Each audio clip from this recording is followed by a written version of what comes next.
crowd's starting to file in. Looks like it's going to be a good game here we have on our hands. Yeah, Calumet versus Whiting. Whiting coming in at 2-3. They're 1-1 in the Greater South Shore Conference. Calumet, they're 4-1. They're coming off a huge victory.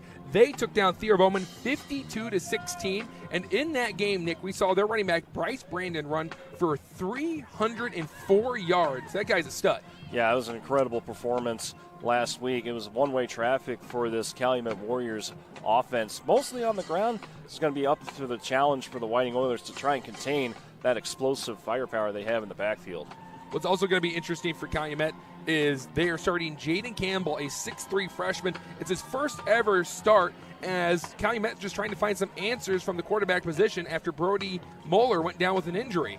Exactly. You don't want to be too one-dimensional, especially as you get more towards the postseason, because you'll eventually come across a team that will probably try and figure out your running game. So it's good to start having those extra weapons in your arsenal to be able to widen your playbook, because not only does a passing game open up your runs, but also you might discover it's a freshman player. We're not sure exactly how he's going to perform, but this is the perfect time against a conference foe to try and figure out some things as we head into the second half of this season. The only stats we have for Campbell is -3 rushing yards. He's yet to even throw a pass just yet in a high school varsity game. On the other side, for the Whiting Oilers, they had a tough loss on Saturday against Lake Station. They lost 36-28 to snap their 2-game winning streak. Nick, it's also interesting for Whiting because this is their first road game since week 1 when they lost to North Newton. It's crazy how that worked out. I wonder who's making the schedule there. So that probably tells me that their second half of their season is probably going to be mostly spent on travel somewhere whenever they have to go. So there's no way around that. Well, if you like running the ball, this is going to be your game. We already talked about Bryce Brandon for Calumet. Demetrio Lopez, on the other hand, has also had a fantastic season. He had 126 yards in their loss with 3 touchdowns. On the year, though, 90 carries, 754 yards. He's a 5'7 senior, and he's got some big men up front that can clear him a path. And that is the big key for this Whiting Oiler offense, is dominating the trench up front with the offensive linemen, being able to open up those holes for Lopez, and it starts and ends at the beginning of the line for every team, both for Calumet as well, because you saw how successful their run's been. And it looks like we have our anthem. Yes, so we will step aside. We'll come back here on the Region Sports Network, the only game in town. At Strachan Van Til, we believe grocery shopping should be simple. Now, shopping is easier than ever with our new and improved website. Find what you need fast. Browse your favorite products, add them to your cart, and check out in just a few quick steps. Choose between convenient in-store pickup or let us handle the heavy lifting. From our shelves to your doorstep, skip the lines, shop your way, and spend more time on what matters most. With our rewards program, enjoy incredible savings and personalized offers every time you shop. Shop online now at strachanvantil.com or download our app today. Hi, I'm Crowd Company's Lantern Man. If you're a contractor, it's my job to make your insurance coverage simple and affordable. Because I know time is money, I'll come to your business. Certificates and bonds are a snap. Wherever you are, whatever business you're in, we've got you covered.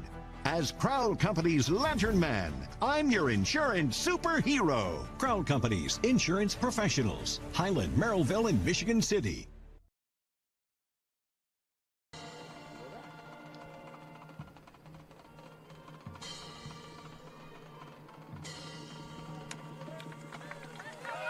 Great tradition.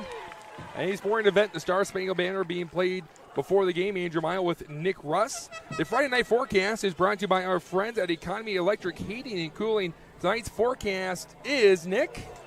It's a fantastic, nice weather we have for us. Clear tonight with a low of around 58. No sign of rain in the forecast as the Warriors come running onto the field. Right through that paper. I miss doing that so much. Every time I see a nice big chunk of paper, don't you have the urge to just run right through it? Sometimes I do. Regardless of where you're at. One of my favorite YouTube videos when people try to go through them and they're not supposed to be breakaway and they fall over. But for Calumet, homecoming. So it's a big game for them emotionally, taking on a Whiting team that's coming off a tough loss. But they're being led by Charles Sallery, and you know anything about Charles Sallery, he's LaPorte's all-time leading rusher. He's 12-13 as the head coach of Calumet, but they asked him what's going to take to beat this Whiting team. He says, well, in the first half we need to play quicker. somehow when you score 52 points, he said they played slow to start the game, which I didn't think that was possible when you score over 50 in a high school game. But he says he wants to get them off to a good start. He wants them to play fast. He wants them to play physical, but also he wants them to control the line of scrimmage. And before we stepped away for the national anthem, we were talking about Demetrio Lopez, and with 8 sacks racked up last week by Lake Station against Whiting, they're going to really rely on their run game against Calumet. Especially when you have a young quarterback. What we were talking about that. We noticed that in the pre-game warm-up, we saw 2 quarterbacks forming up for Whiting, so it looks like they might be doing some tandem quarterbacks with the options up here with Julian Madrano and Alexander Vasquez. So it'll be interesting to see who takes that first opening snap here for the Whiting Oilers. Maybe they'll be doing maybe having 2 quarterbacks in the backfield as part of a formation just to kind of change things up, change pace. Well, and I wonder if that is the fact, because Madrano has thrown an interception in every single game they have played. This season, he has 6 touchdown passes and 5 interceptions. And as you talked about off air as we were getting ready for the game, you don't want to be a team that's too one-dimensional. And that's why Calumet is going to be going with Jaden Campbell. It might be the same reason for Whiting, is trying to figure out that pass game. Yeah, when you have 2 quarterbacks that are young, underclassmen actually, you have freshmen and 2 sophomores potentially for Whiting, you're trying to establish that, because not only that, but for the seasons to come as well, as it looks like Calumet will be receiving. It looks like Whiting won the toss. They deferred to the second half, and Nick is right. They're going to be kicking the ball to Calumet. And credit to Calumet. The all-red uniforms, those are some nice jerseys to wear in your homecoming. Yep, all-red uniforms with the black helmet on top. I'm pretty sure there's a logo there. I'll be able to take a better look here. My binoculars. Yeah. Whiting, of course, with the white shirt and the green pants, green numbers, green helmet, and we pointed this out. Interesting, their logo is square on the back of the helmet as opposed to the side that you typically see on some of these shells these days. An interesting look for the Oilers. Nice little Oregon O on the back, too. Yep. As we get set up for our first Quintel kickoff. This kickoff and all kickoffs are presented by Quintel Incorporated. Quintel Incorporated handling jobs of all sizes throughout the country since 1994. We're ready for some football. Calumet on the field, set to receive. Whiting in a huddle, getting ready to boot the football and get this contest started on a gorgeous night.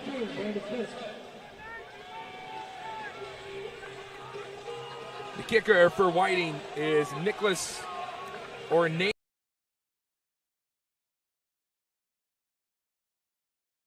Has been I'm looking at this the wrong way. Beg your pardon. It'll be TJ Olenkamp that's going to be kicking things away here for Lake Central.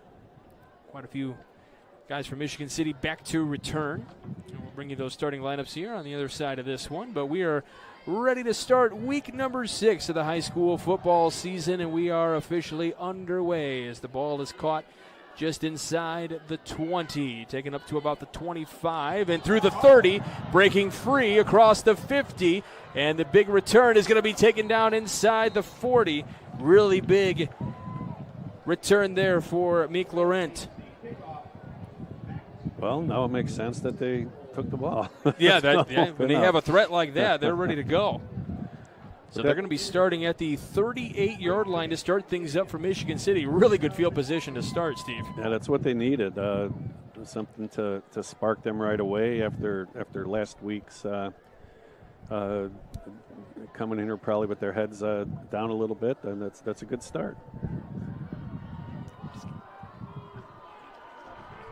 We'll bring you the officials here in just a moment, as well as Michigan City, ready to start at the 38-yard line.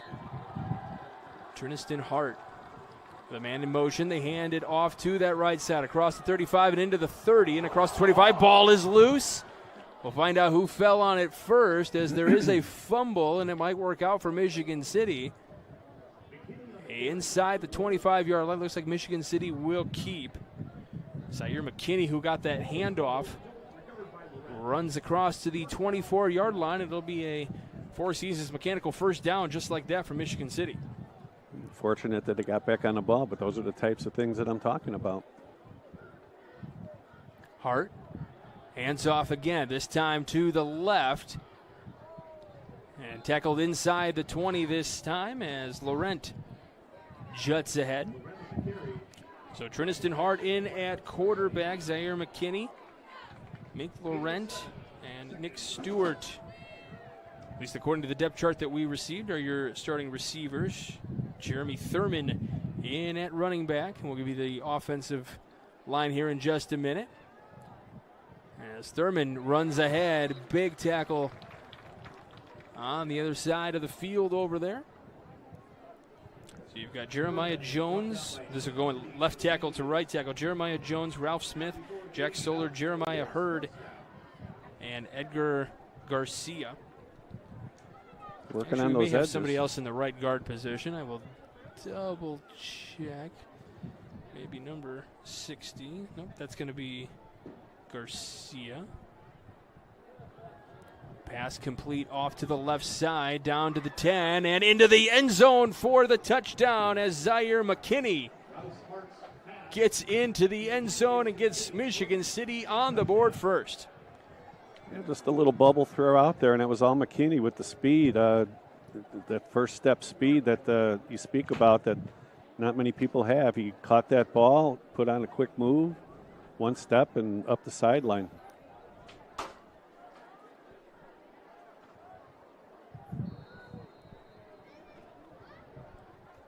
And the kick for the extra point is up, and it is good for Michigan City. So just like that, a 7-0 lead just a couple minutes into the ball game. You are watching Game 9 of the Region Sports Network, the only game in town.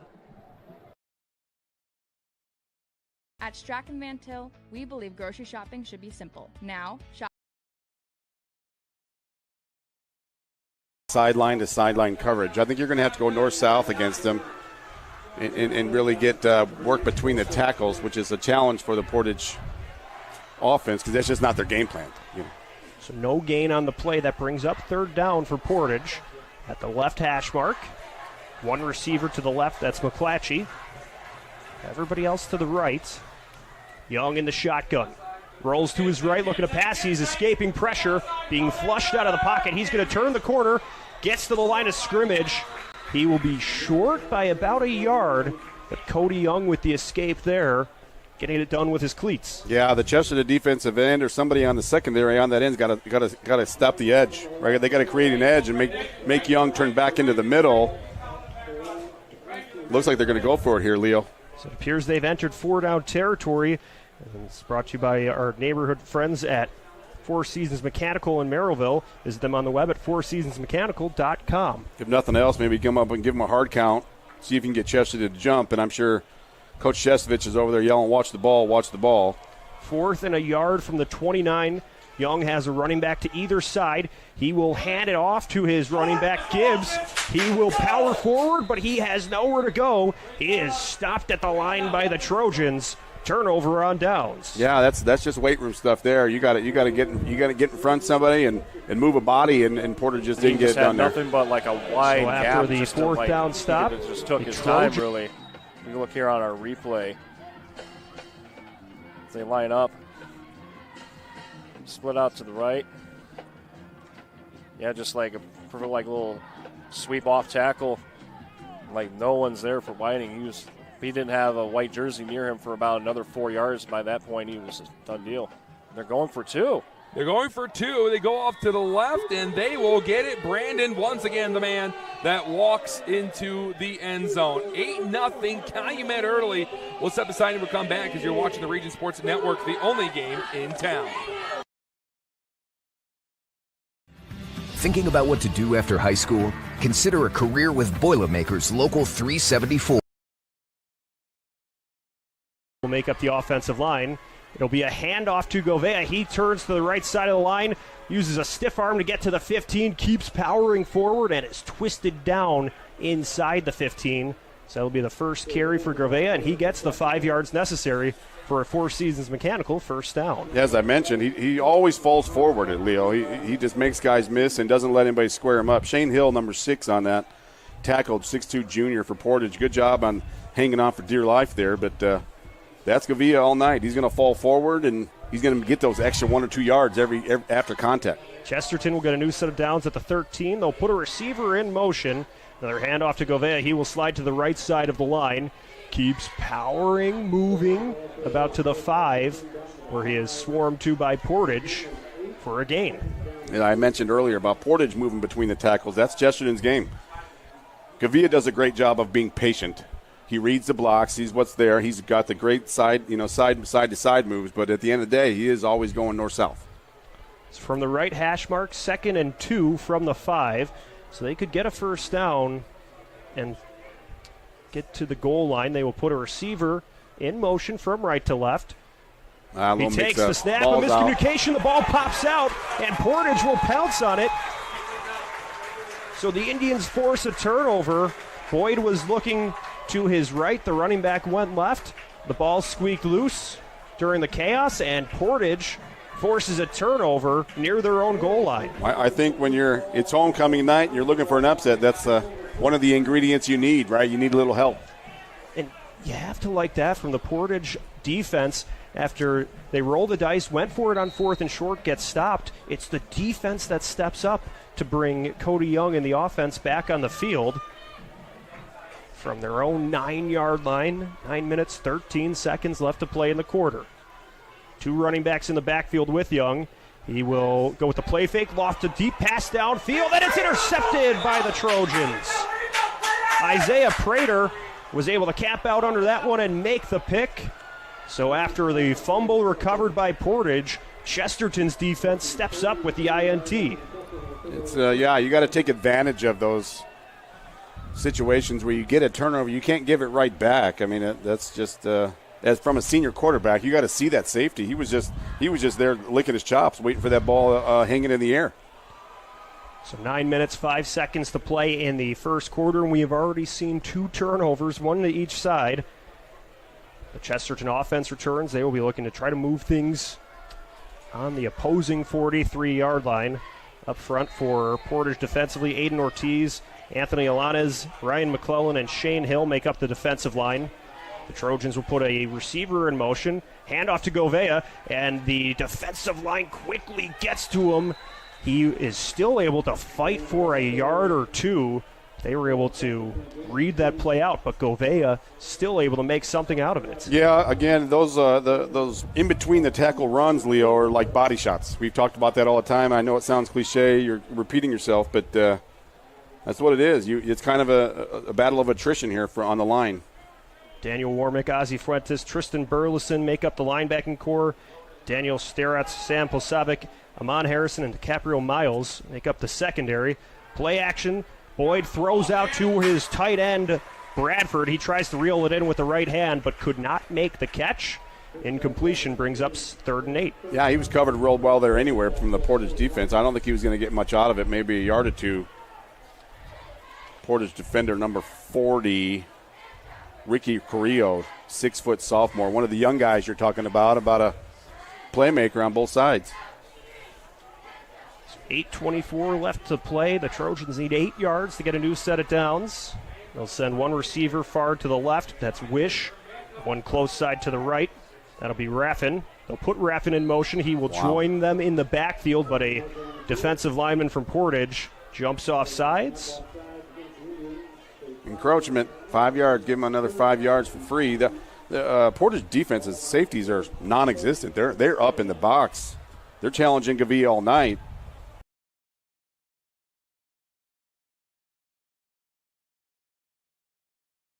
Rosario coming up with a helmetless and with the ball. So it is Whiting football. A tough break for Calumet. Yeah, that just was a short kick, and he just misread it, and it bounced right off of his chest and just kicked off, and then Whiting was right there with the up men to try and pick that up, and it just bounced around for seemed probably like an eternity for everyone on the field. That puts Whiting at the 31-yard line. The clock at 6:25. It's 8-0 Calumet early. Madrano is going to throw. Here comes some of the pressure we talked about, and he goes down. Looks like he tripped on one of his linemen that was getting pushed back by JoJo Pops. Yes, that's a real name, and yes, I was happy to say it at least once tonight. It looks like he was looking for something downfield, and he moved up to get himself some separation from the rush. It looked like he tripped over Luna there, who was up back trying to provide him some support. Sacks a big problem last week for Whiting. That was on our keys to the game, Nick. As Madrano was running for his life, he got sacked 8 times. You just can't win a football game if you get sacked 8 times. Madrano throwing it again. He's going to air it out downfield, and it's intercepted. It's intercepted by Brandon Smith, who just muffed the punt. Talk about redemption. Like reversal of fortune, and it reverses right back. And you got to feel for Whiting, because they had time there to set up the throw, and he just overthrew his receiver, and it goes right to the Calumet Warriors. Coaching staff not happy with Madrano. Madrano has now thrown an interception in all 6 games this year for Whiting. A type of stat you would like to forget. Yes, it is. But I know the coaches haven't forgotten that. So a couple of turnovers, one by Calumet, but they get a sack and then a turnover. They get the ball back, and they're going to start on their 22-yard line. Couple of receivers moving. 2 receivers to the left, 2 to the right. And it's Chesterton trying to move deeper into Portage territory. They'll put Raffin in motion. He's on the right side. Handoff to Govea. He shakes past one defender. Keeps weaving forward inside the 30. He will pick up 6 yards there, getting stopped at the 23-yard line, making it 4th and short. We'll see. Looks like the Trojans will keep the offense on the field, which means they've entered Four Seasons Mechanical 4-down territory, sponsored by Four Seasons Mechanical in Merrillville. Visit them on the web at fourseasonsmechanical.com. 4th and a yard to go. The ball will be spotted at the 26. From the right hash mark, Boyd and Govea in the backfield. That's a handoff to Govea. He has room along the left side, and he will drive forward, getting inside the 20 and picking up a new set of downs for his team. It's got to be nice for Coach Peterson to have the gift of a running back like Govea, who can – everybody in the stadium knew who was going to get the football right there. I mean, and he still gets you 2 or 3 yards every time. He's just one of those guys. That's why I said get it in his hands as much as you can. That first down is brought to you by Four Seasons Mechanical in Merrillville. So now it's 1st and 10 from the 19. The Trojans will look to avoid a red zone turnover like they saw on their last drive. They put Bradford, the tight end, in motion. Handoff to Govea. He will fake left, cut right. Gets a couple yards there, and defensive front of Portage surrounds him. As I mentioned, I just love how he's patient behind his blocks. I mean, he knows when to put his head down, and he's got a hole. But there, the linemen were working downfield, and he was kind of looking for any kind of a gap to use. So he gets 3 yards and moves things closer to the goal line for Chesterton. Boyd will join his troops in the huddle, look to bring them up to the line. 12 seconds on the play clock as they work to the ball near the right hash mark. 5 minutes, 26 seconds to go in the quarter. They will have to hurry up and get ready. 4 seconds to snap it. Boyd takes the snap. He's looking to pass. Floats one left to his tight end, and he will walk all the way into the end zone. Touchdown, Chesterton. That's the advantage of the Govea effect, right? I mean, you have to key on him so much, and any kind of play action, you slip out that tight end. Outside linebacker leaves and give him a little bit of space, and that's what you got. You get a touchdown. Michael Roan reels that one in for a 16-yard touchdown reception, and it's the Trojans who will strike first with a 6-0 lead with 5 minutes, 12 seconds remaining, awaiting the extra point from Mace Redmond.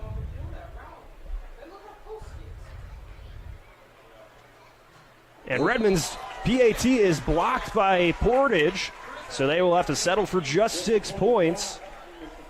So a 16-yard reception from Roan makes it a 6-0 lead for Chesterton. We'll see how the Indians respond when we're back. You're watching Game Night on the Region Sports Network, the only game in town. Lights Team Sports in Valparaiso is a leader in athletics apparel and equipment sales. With in-house production, including screen printing, trophies, embroidery. 40-yard line. That's a good patient run by finding the gap, and then there was like a linebacker that was being blocked who was standing his ground, ran into his blocker. and stalled for about a second, was able to spin out of that and pick up that extra yardage for that first down. I don't know if I've ever seen anything quite like that before, but it still works out. Really shows you how good of blocking you're seeing from Calumet early on against this Whiting front four. Two receivers to the right. They're going to throw. It's a bomb downfield. There's a man open, and out of the hands of Smith. Campbell. Here for Michigan City. Handoff to McKinney off to that right side. However, it was not Hart in at quarterback. That was Jaden Baker. Jaden Baker in at quarterback there. Kind of just probably throwing things off a little bit for Lake Central. Didn't seem to do too much damage to him. Yeah, I think Hart's helmet came off the play before. Oh, so he had to come out for a play.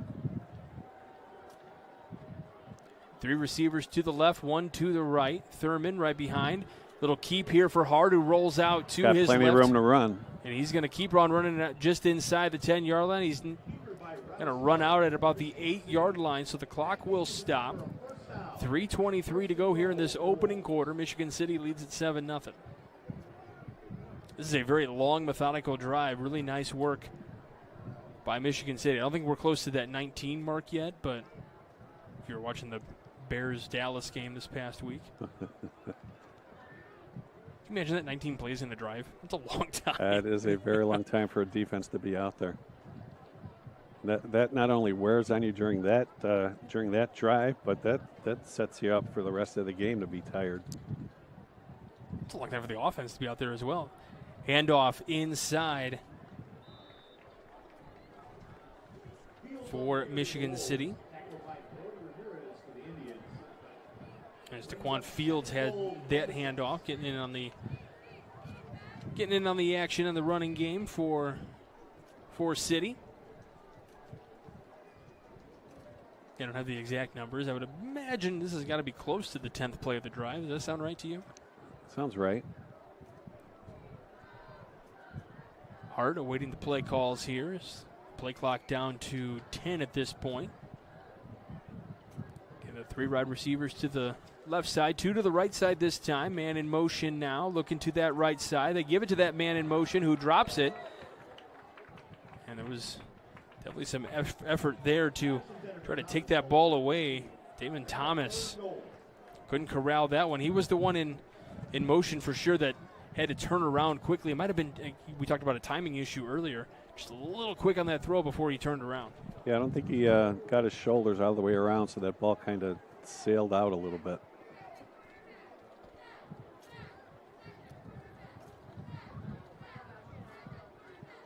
Three receivers to the right side this time for Hart as he moves in motion to the right, throws it ahead, passes incomplete. He was looking for McKinney on that play there. You know what, Steve? He actually had room to run. I was going to say that might have been one of those times where he just should have tucked it, and he looked like he could have got to the corner.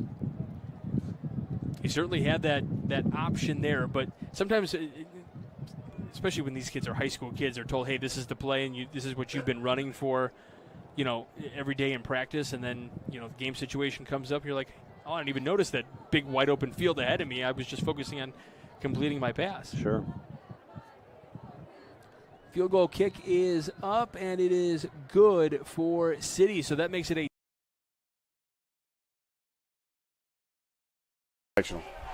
with Valpo and Michigan City. It's going to be tough, and it's going to come down to who can handle the football and who doesn't beat themselves. And I'm sure that's what Coach Peterson and his staff is kind of working on. After the pickup on the ground from Gouveia, it'll be 3rd and 2 from the 14. Boyd has his center at the right hash mark. They put a receiver in motion, hand it off to Gouveia. He will dance forward inside the 10, picks up the first down for the Trojans. Moving the pile. Maybe Andrew takes his offensive lineman to Georgia's tonight after the game and gets some hot dogs and stuff. But, they make, blocking for a guy like Gouveia makes you look pretty smart. 1st and goal from the 8. Following that Four Seasons mechanical first down. Gouveia behind Boyd. It'll be a handoff to the running back. He dives forward. Takes 3 Portage defenders to stop him after first contact. He's still shifty, too, and it's hard to square him up. You don't see him get hit solidly, you know what I mean? And like you said, it's not normal that the first guy brings him down. See if Portage can make a stand here. So he's able to get 4 yards on that first down play. Moves the ball inside the 5. 2nd and goal for Chesterton. 2:34 left to go in the opening quarter. Chesterton leads 6-0. Wrapping the receiver out to the far left. 2 other receivers, a tight end and a receiver to the right, Wish and Bradford. Here's a handoff to Gofea. He jumps across the line of scrimmage. No gain on the play as Portage was able to read where that one was going and not provide a path to the goal line. You wonder if you're going to see another play-action tight end slip out here, rolling out to his left. He hasn't rolled out to his right yet. So they will have that short field on the left side, so a lot of open space on the right side here. 3rd and goal from the 4. They put Raffin in motion. The snap and the handoff to Gouveia. He breaks through one tackler, keeps twisting and turning to the right, trying to get to the goal line. He will be short by a yard or 2. So 4th and goal from the Trojans. Looks to be at the 1. It appears they've entered Four Seasons Mechanical 4-down territory. You can visit them on the web at fourseasonsmechanical.com. Just the thought that Gavia is going to get the ball, the defense is sucking in here. We'll see if they roll out, maybe a naked bootleg or something, or just give it to him and say, go get me a yard. Boyd and Gouveia in the backfield, 1 receiver to either side. They'll put Bradford in motion. The handoff goes to Gouveia. He will drive, keeps pushing, and he will find pay dirt. Andrew Gouveia makes it his way to the end zone and adds to the Chesterton lead. They take a 12-0 advantage over Portage with 57 seconds remaining in the first quarter. Let's see if they go for 2 here and try to make up for that extra point they missed. After the last one was blocked, looks like they have a miscommunication as everybody's still looking to get set up with 10 seconds on the play clock, and we will see them take a timeout to sort things out. Luckily, we're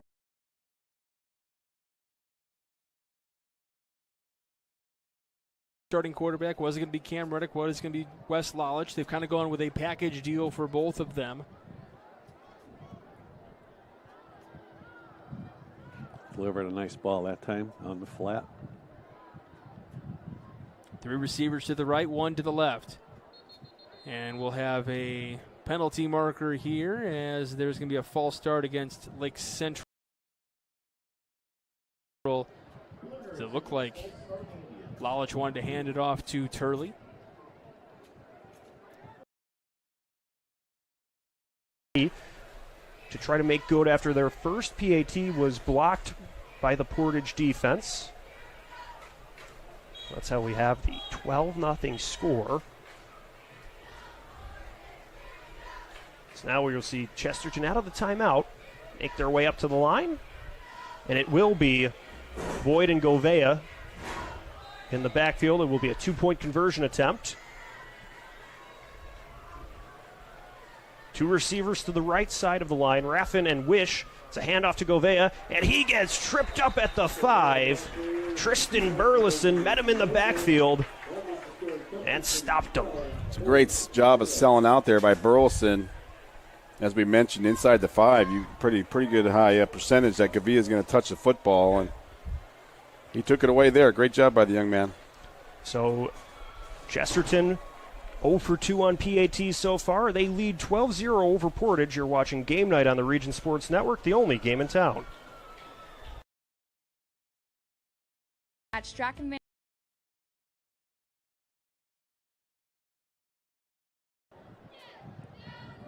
Lalich rolling out of the pocket, running for his life, throws on the run, passes complete on the near sideline out across the 30, finds Logan Roten. Big completion there, the sophomore to the senior for Lake Central in this offense. Very big, as you said, being furiously rushed there, but had the presence of mind to let the receiver come open, found them in the plus yardage there, got the first down and new set of downs, and here we go. They flipped the field, and they're in position to maybe put some points up on the board here. Just saying, Logan Roten's also a Clark kid. Nothing against the Grimmer and the Kaler kids. Just saying. Just pointing out facts. Does somebody coach it? Does somebody teach at Clark? You know. Roten in motion. Fake handoff. Gives to Turley. Turley spun down across the 30-yard line. Ethan Buskirk in on that tackle there. We'll have a stoppage of time here, it looks like, as we have the end of the first quarter. So Michigan City with a 10-0 lead at the end of one. We go to the second quarter. You're watching Game 9 of the Region Sports Network, the only game in town.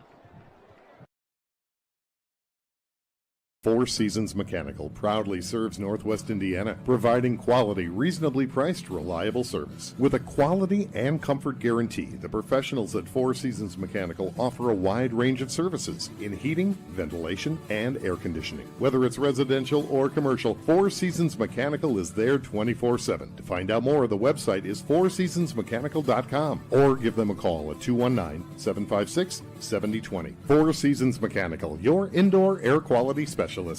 With electrical services from Economy Electric Heating and Cooling, you can radiate the perfect amount of light and energy. Break it open, but he needs some help. Rewiring and so he takes it from his 20 all the way to the opposing 25-yard line. Shows a good burst of speed there. Now they'll have two running backs, one to either side of Young. It'll be a handoff to the one on the right side. That will be Hazelton. He's able to get a couple yards on the first down handoff. Might be the last play of the quarter. 25 seconds remaining in the opening quarter. Portage will huddle up. We'll see if they will head to the line with a play or if they will take this one to the break. 2nd and 8.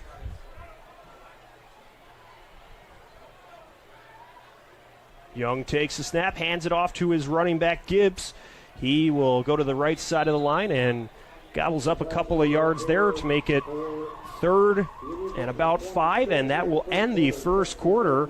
Chesterton leading over Portage 12-0, but the Indians are putting together a nice drive.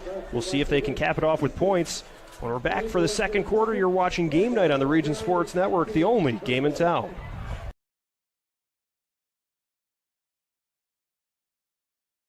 Air it out. Looks to his left. Pass is going to be incomplete. And we're going to have a penalty marker. The tackle made by Elijah Conley is right there on, looked like Hamza Issa. It was a good call. Contact was made early. Well, the officials are conferring at about the 27-yard line, so the penalty is going to be against Michigan City's defense. So that's where you're at this point you are trading mistakes for other mistakes. Obviously Lake Central made their mistake. Now they're going to be able to capitalize on a mistake from Michigan City. Right. That's a 15-yarder. That's not a spot of the ball foul. It's a 15-yarder, so that'll give them a first down. It's Four Seasons Mechanical first down. Check out the IBEW Local 697 electrifying plays from this week's football action. Visit regionsports.com, Facebook/Region Sports Nation, or on Instagram. The electrifying plays presented by IBEW Local 697, the electrical professionals. The officials have the ball spotted, but all kind of just making sure everything's.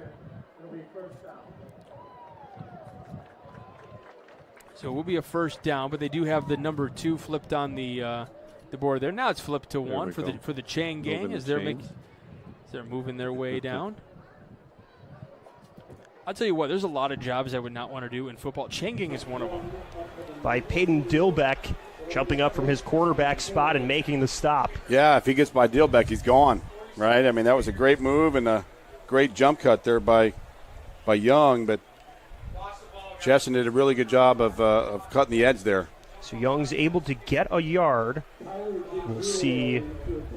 It will be the field goal team for Portage on the field. Ryan Scanlon will look to try to put his team on the board. The ball is on the 19-yard line. The snap, the hold, the kick. It will go through the uprights. Scanlon knocks it down. It's a 12-3 score here in Portage. And the home team is on the board on their homecoming game with 11:20 remaining in the second quarter. Chesterton leads 12-3. You're watching Game Night on the Region Sports Network, the only.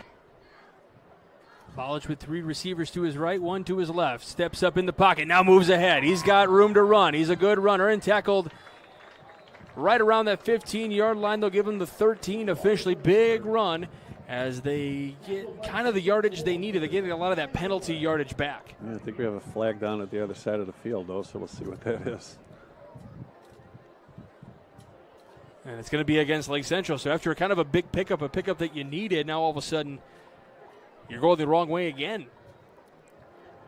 That's what, when you talk about a game where, teams are desperate for a win, who is going to end up winning this one? Because both teams are giving themselves shots in the foot. Right, and that's that's kind of why they're in the position that they're in with the losses that they have. At least on Michigan City's part that I have seen, they've been their own worst enemy, and that's what's happened in Lake Central here too. They got the ball deep, they're inside the 20, and now they're under 11 minutes to play here before the halftime. Lalich still in a quarterback, 1 to his left, 3 to his right, with Reed in the backfield. Looking to throw, airing it out to the left side. A little bit of a bump, but no penalty marker issued. Hamza Issa was the intended target, I believe. He had to step on the man again, just a little too tall for him there.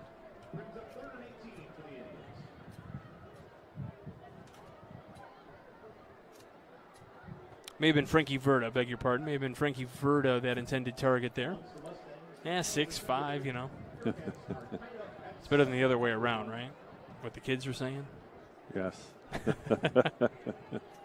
I won't say it. Lalich stepping up again, looking to throw. He's going to be taken down and sacked at the 30-yard line.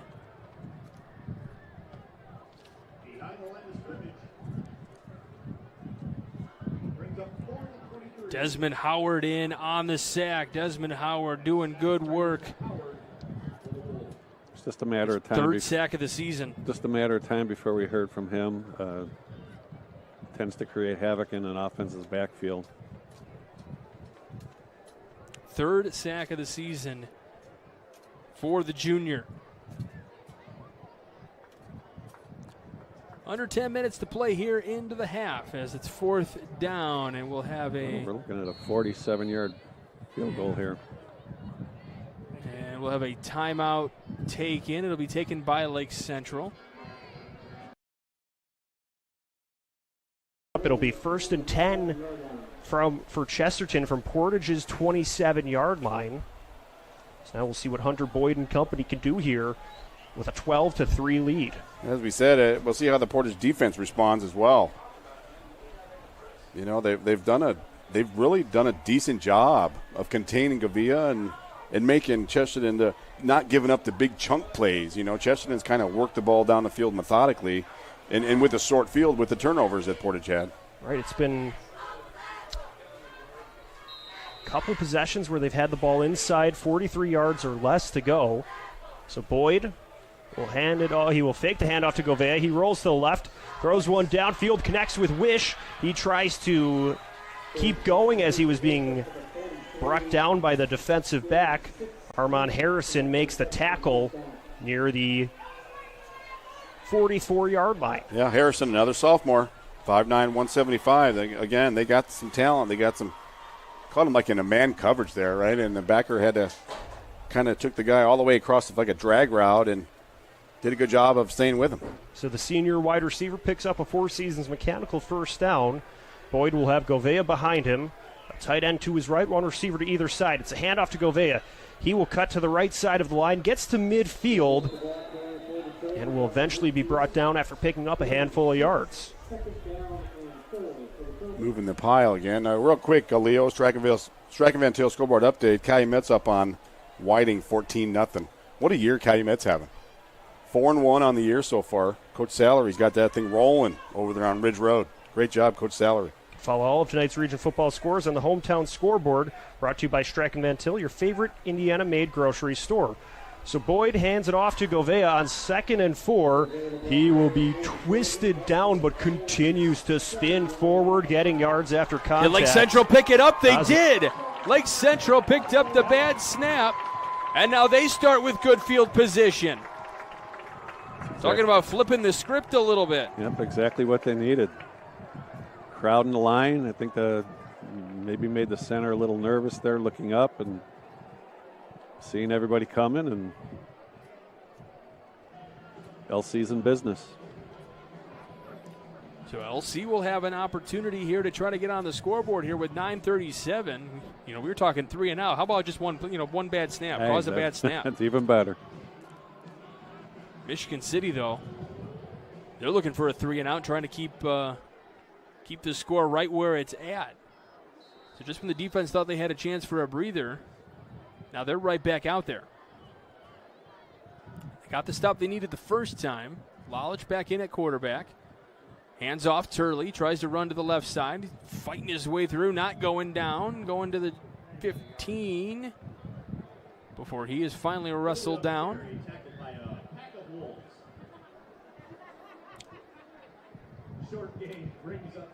Jeff Rohde, the PA announcer, could not help himself in making a pack of wolves joke. He got a little chuckle from the crowd here. We did hear the chuckle from you could even hear as he went to go announce the next play, he was even chuckling himself. Jeff Rohde, good people here at Lake Central. I believe I think he's at his 30th year teaching. Pretty impressive. Lalich stands on the 20-yard line. Ball sits at the 15, and we'll have a timeout taken by Lake Central as they want to make sure. You know what? These timeouts are kind of crucial for Lake Central. They want to make sure that they draw up the right play. They want, and to be honest, they need to get on the scoreboard here before the half. Right. Well, they didn't have a choice there. The play clock was winding down, and it was either burn the timeout or face another 5-yard penalty there. So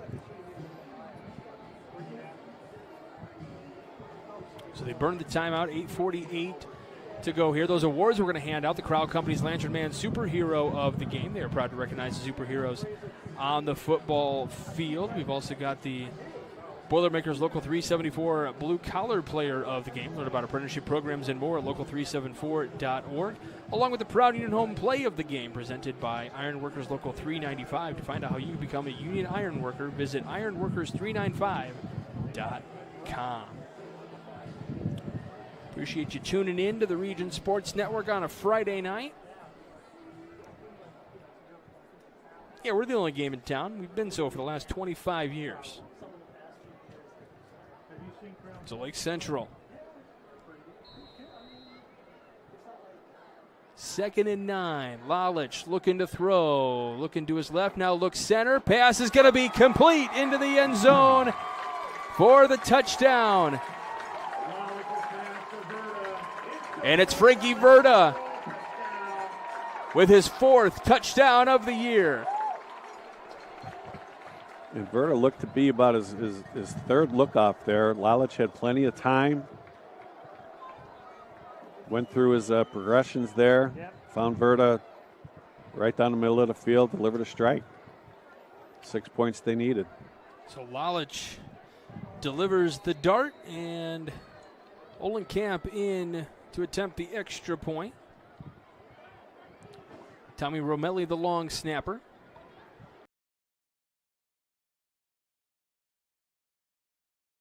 Again, it is overthrown. He tried to get to Michael Oliveri on a corner route, but it sails out of bounds, and they'll make it 3rd and 2 chains. And Gabriel Burris on the coverage there. It looked like he underestimated where he was going to be because he kind of threw it like he was going to keep running. It looks like he stopped because he came out of his break, looked for the ball, and looked like it just kind of sailed over his head. Yeah, he had stopped and started to do a bit of a back pedal as the ball had some carry to it. 2:11 left as the clock stopped after the incompletion. Three receivers to the right. Campbell looking that way. He fires it outside. A one-handed catch. Michael Oliveri reached out with his left hand, snagged in that football, and it was about 3 or 4 yards there. An impressive grab, just not too many yards to gain there. Yeah, impressive athleticism. Unfortunately, it puts them still behind the sticks. It's going to be fourth and looks like about 4th and 6. Thank you, PA announcer. That put them at the 23. Clock still running, 100 seconds left. Whiting will start off with the football as they won the toss and deferred to the second half. Whiting calling out their plays from the sideline. They need to stop here with 3 receivers to the left. Campbell's going to throw. He goes to his left, and it is incomplete as Oliveri got blown up by Kaysen Dunn. And he had him, too. He was out there by himself, wide open, and Dunn was able to get there, but the pass was just over his head. He had to reach out for that. It would have been an amazing, reminiscent of Plaxico Burress back in the day, catch. But it was just too far out of his reach. A minute 24. Both teams have all 3 timeouts. Andrew Mile with Nick Russ on the Region Sports Network. As we'll have a commissioner's corner for halftime, and then me and Nick will talk about the game, give you some scores from around the region, and get you set up for the second half. Let's see if Whiting can make some noise offensively to end out this first half. And it sounds like one of the teams might have just used a timeout. Timeout Calumet. So Calumet will take a timeout. We'll take a quick one with them. You're tuning into the Region Sports Network, the only game in town. Is there any way we... Thinking about what to do after high school? Consider a career with Boilermakers local.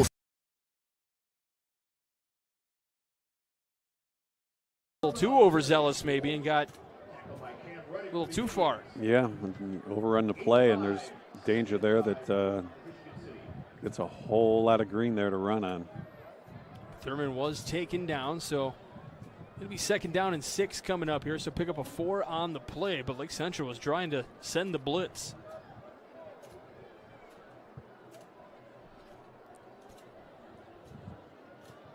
See if MC tries to gain that edge again, get out to the edge. Trying to rush a few more here, trying to get in on Hart. They just miss him. Hart looking to air it out. He's got a man open downfield, out across the 20. And it was McKinney out there. Nope, I beg your pardon. Nick Stewart out there. Nick Stewart. Either way, Michigan City with a big play from Hart to get it downfield. We see poise from the other quarterback there, buying time for his receiver on a double move and finding him deep. Now hand to Thurman, who picks up maybe 2 yards on the play. They did stop the clock for the forward progress being stopped. So 2nd down after a short gain. It'll be 2nd down and 8 for Michigan City. So right after Lake Central scores, Michigan City really pumping it down the field here. Going to give Lake Central a chance to get the ball back with quite a bit of time left. Well, I think they won't matter that much if they are able to score a touchdown. Hart. A lot of room again. Running again out across the 10, right around the 5-yard line. And he runs out of bounds at about the 6. They're going to mark it at the 5-yard line. So, again, really nice run there. It's another Four Seasons mechanical first down for Michigan City. Now it's going to be 1st and goal. We talked about the play in the last series that he could have ran the ball, and that time he did, tucked it up, got the first down, got a new set of downs. 5-yard line. And we'll have a flag thrown as Hart, with his arms wide open, he's trying to figure out what the heck's going on. I think that's what Coach French is also trying to figure out here. He's trying to figure out something.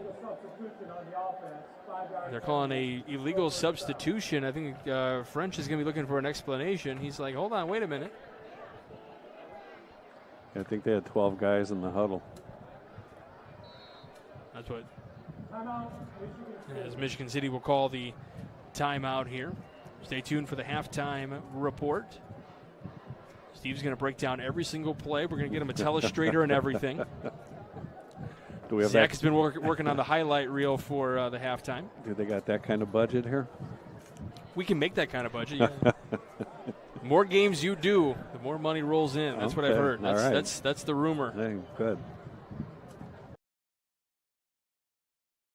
Touchdown!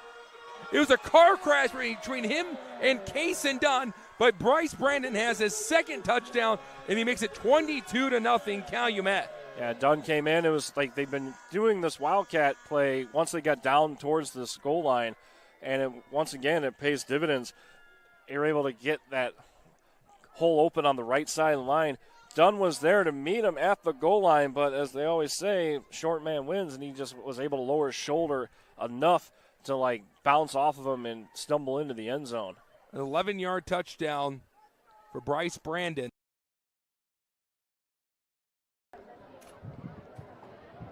On the tackle for Lake Central.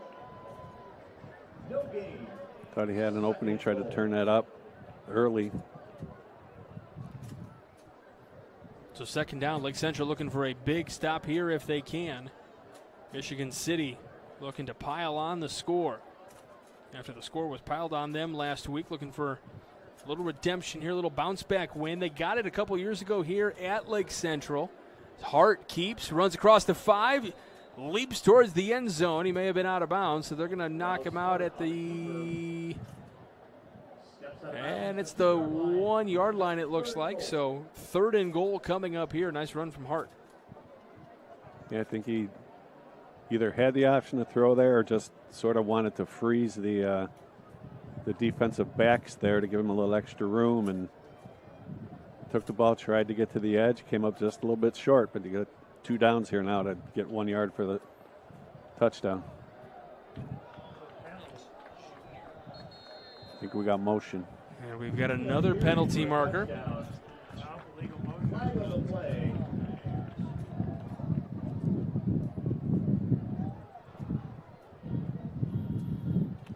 So knocking it back yet again. Great night of coverage on the Region Sports Network for you. Got that multicast view going as well. Plenty of opportunities to watch plenty of games here. I think we got 4 games tonight. We're around the Duneland Athletic Conference. I think we're at Calumet as well. Justin Cole's happy about that.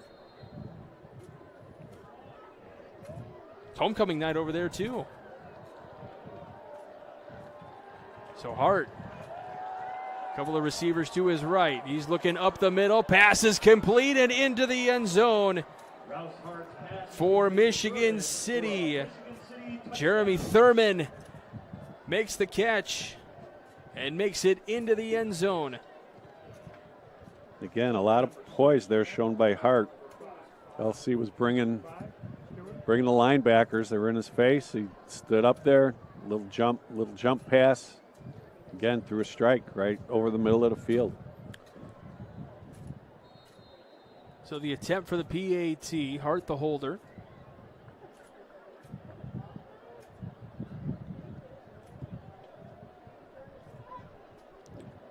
And the kick is good for the point after attempt, which makes it a 17-7 ball game. 6:36 left to go in the opening half. You're watching Game Night on the Region Sports Network, the only game in town.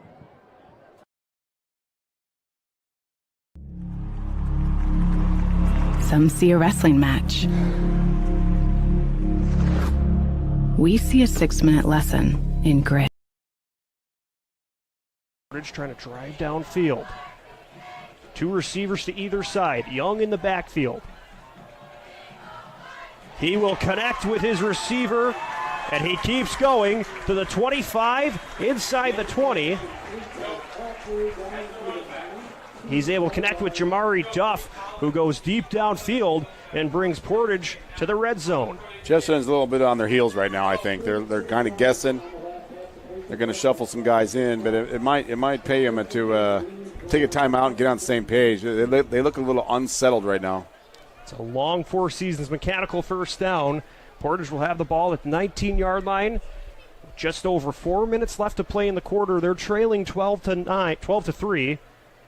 Young Gives the handoff to Gibbs. He keeps going to the right side of the line, slices to the 15.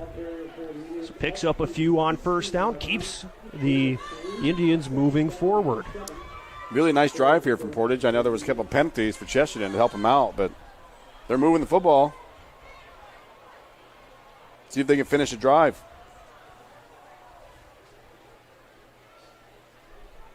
So 2nd and 7 for Portage now. A pair of running backs join Young in the backfield. It'll be a handoff to Cole, the tight end. He looks to go to the left side of the line. Gets to about the 15. So not much of a pickup there. It'll be 3rd and 6.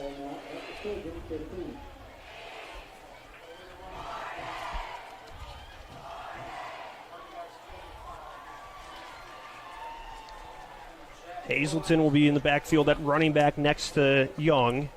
So the senior quarterback takes a look at the line, gets ready for the snap. He rolls to the right, fires towards the end zone, and it's a touchdown! Beautiful ball there. He put it in a spot where only his guy could get it. What a nice pattern. Gave him his protection, and a great ball there from Young. Devin Faley makes the reception. Into the end zone. It's Frankie Verda again. There's your answer.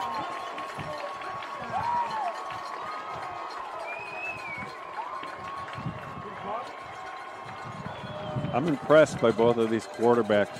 They're both standing in there delivering good balls when they know they're going to get hit.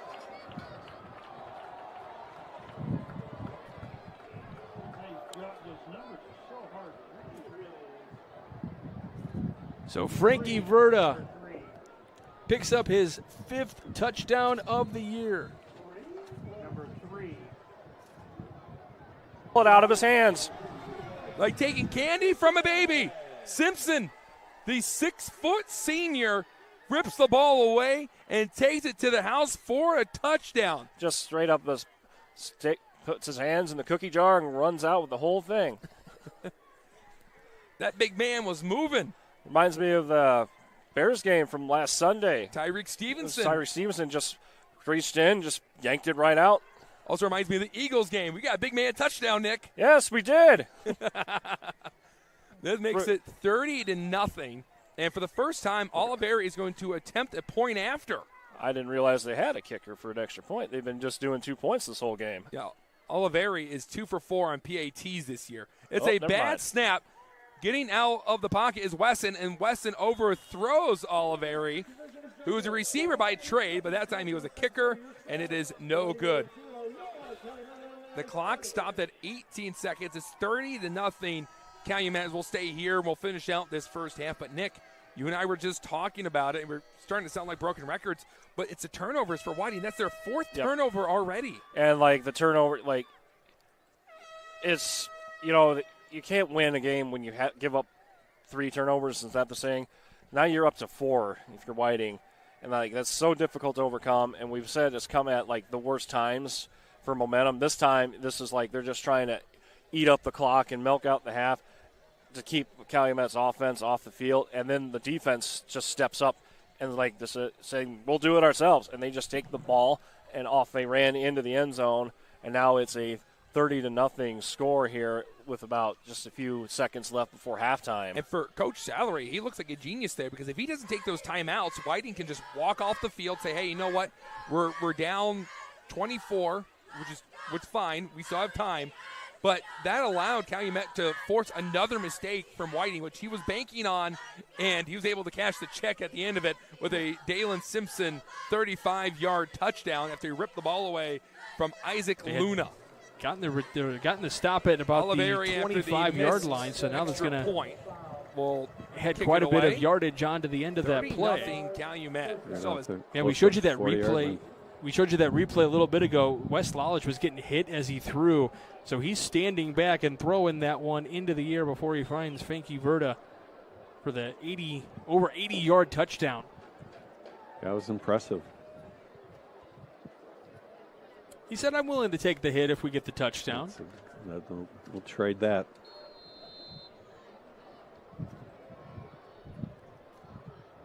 Looks Lake Central wants to rush a few. Pass is complete off to the right side, and Thurman taken down across the 40. And he's taken down at about the 45-yard line. So Thurman having a really good night here for the Wolves. According to the depth chart that I had received, he was second on it. It was Evans who was the leading running back, but certainly the yardage has come to Thurman more so this season, over 300 yards on the ground. And Thurman couldn't get anywhere. Good stop by the LC defense. Yes, that was basically the entire defense in on that stop. If he had gotten rid of it and thrown it to anyone else, that probably would have been a touchdown because nobody was going to be in the backfield. So 3rd down and 4 coming up here for Michigan City. Ball on the 45. Keep from Hart. Hart going to be taken down.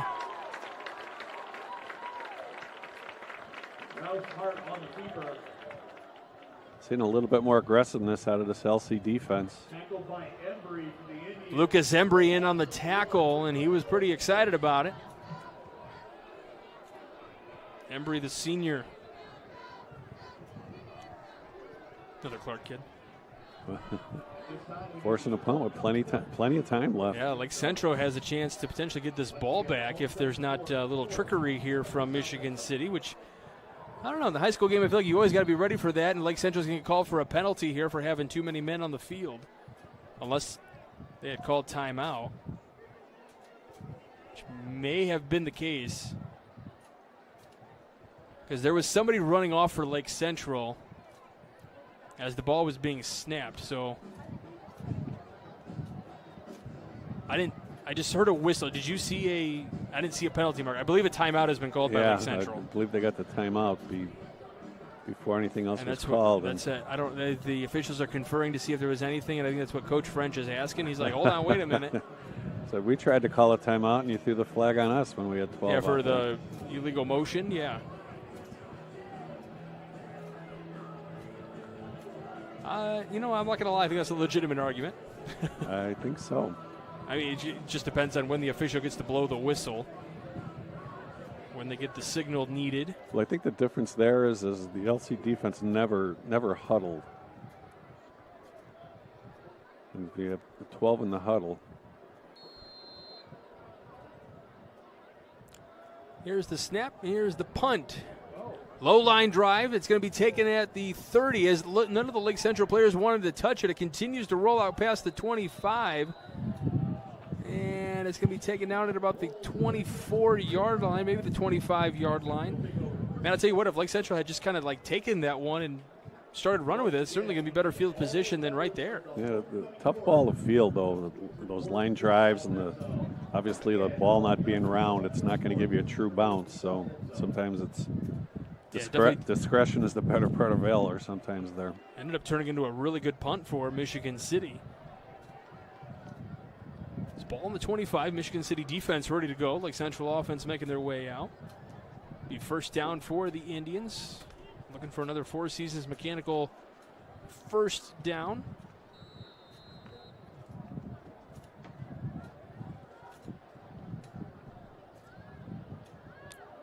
Three trips to the left, one to the right for Lalich. Carpenter Banfield, that man in motion, he went for blocking. Really nice move there. And Reed on the carry there brings it up to the 31.5-yard line. Good yardage on first down. It'll be second and short, which you're a fan of. You said that earlier. Well, it opens up your playbook a little bit more, and they have to honor both the run and the pass. Three receivers to the left, one to the right. Lalich with pressure coming behind him. He runs. He gets back to that, or he gets to that line for the first down. He may have picked up the first down. There was pressure coming from behind. He was able to just escape that. So Lalich turned it into Houdini. As he escapes the pressure, and it's a Four Seasons Mechanical first down. That's a really great run for the sophomore quarterback. I don't know if that was designed or not. It was definitely a play-action pass, but he never seemed to set up at all. Maybe he felt the pressure and just took off, tucked it, and got the first down. He is a quality runner for this Lake Central team. One receiver to the right, three to the left here. Handoff to the running back who gets across the 45. Big run there for Reed.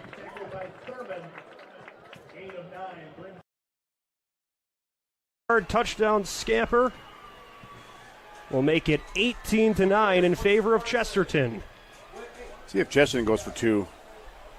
It's kind of a weird score, isn't it? Yeah, on PATs right now, they had a kick blocked, and then they went for 2 but did not convert.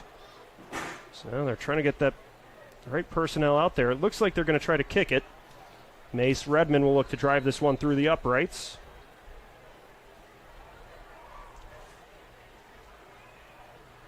So the snap, the hold, it's offsides. The kick, Portage was offsides. Defense. Trying to make a play. All right, what would you be drawing up here to stop this Lake Central defense?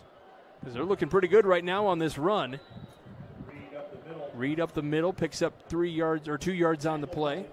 Well, you're kind of happy with them running the ball here, especially with no timeouts left. They're probably sorry that they had to burn those earlier, but still plenty of time here if you play the clock right. Still under 2 minutes to go here in this opening half. Lalich waiting for the signal to come in from the sideline. Looks to throw, feels the pressure, looks down the field. Pass is going to be out of bounds. He was looking for Issa. No, Frankie Verda, I beg your pardon. Had some pressure on him again there and putting the ball where only his man has a chance for it. Do you like the throw on the second down, or did you want to pick up maybe a few more yards and then maybe try to throw on the short third down? Well, again, with the time on the clock, I don't know that you're fooling anybody by throwing the ball. Because you're trying to get it down the field. At this point. But, yeah, you'd like to get the first downs, and without those timeouts, you got to throw to the sidelines and hope you can get out of bounds. Lalich feeling the pressure. Pass is complete and taken down. Cam Reddick, actually the receiver there. And he caught it. It's going to be a gain of about a yard, and they're going to stop the clock. And Michigan City with the timeout. So fourth down coming up here for Lake Central. The question is going to be, is this Four Seasons Mechanical 4-down territory for Lake Central? I would have to guess with a minute 27, why not? I mean, I know it's a long fourth down. Is this something that you would? No, I think with the score this tight and you've been moving the ball, and you're going to be getting the ball to start the second half as well. I don't think you want to give Michigan City, you want to make it as tough as you can for Michigan City to score. They still have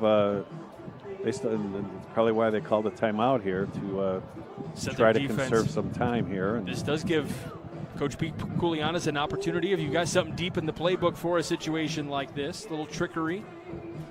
Like in high school, you've always got to be ready, but it looks like we may have a punt situation. Yeah, I think that's the right call. TJ Olenkamp.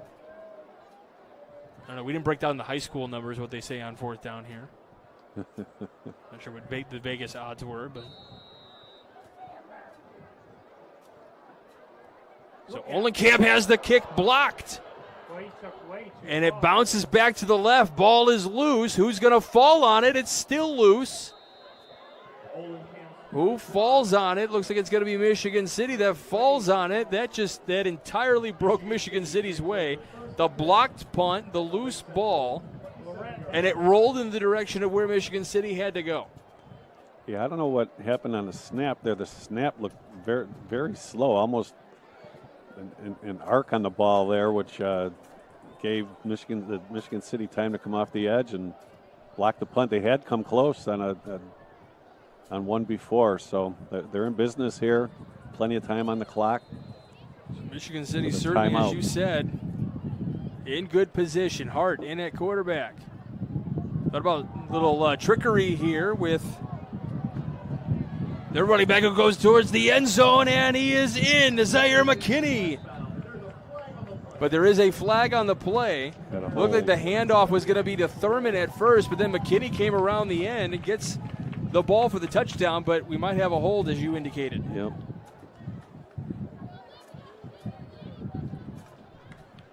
It's too bad. Leading the blocking on there was the quarterback, Hart, and the reverse. So the ball going to be on the 37-yard line now. That is a very costly penalty for Michigan City because you were in a good position. I mean, you had the ball inside the 30. Yeah, well, you had a touchdown. Now you're just outside of the 40. Yeah, well, and you had the touchdown. Yeah. You had the play you needed. Lake Central showing the pressure. Doesn't come. Thurman gets tripped up at the 40. Big play for Lake Central on that first down play as we are under a minute to play officially here in the opening half. Good answer here by the Lake Central defense. Second and long, ball on the 40. 3 receivers to the left. Hart with all sorts of time, but he's being thrown away here, and the ball does not get back to that line of scrimmage, and Hart looking for a penalty flag as he was pushed out of bounds.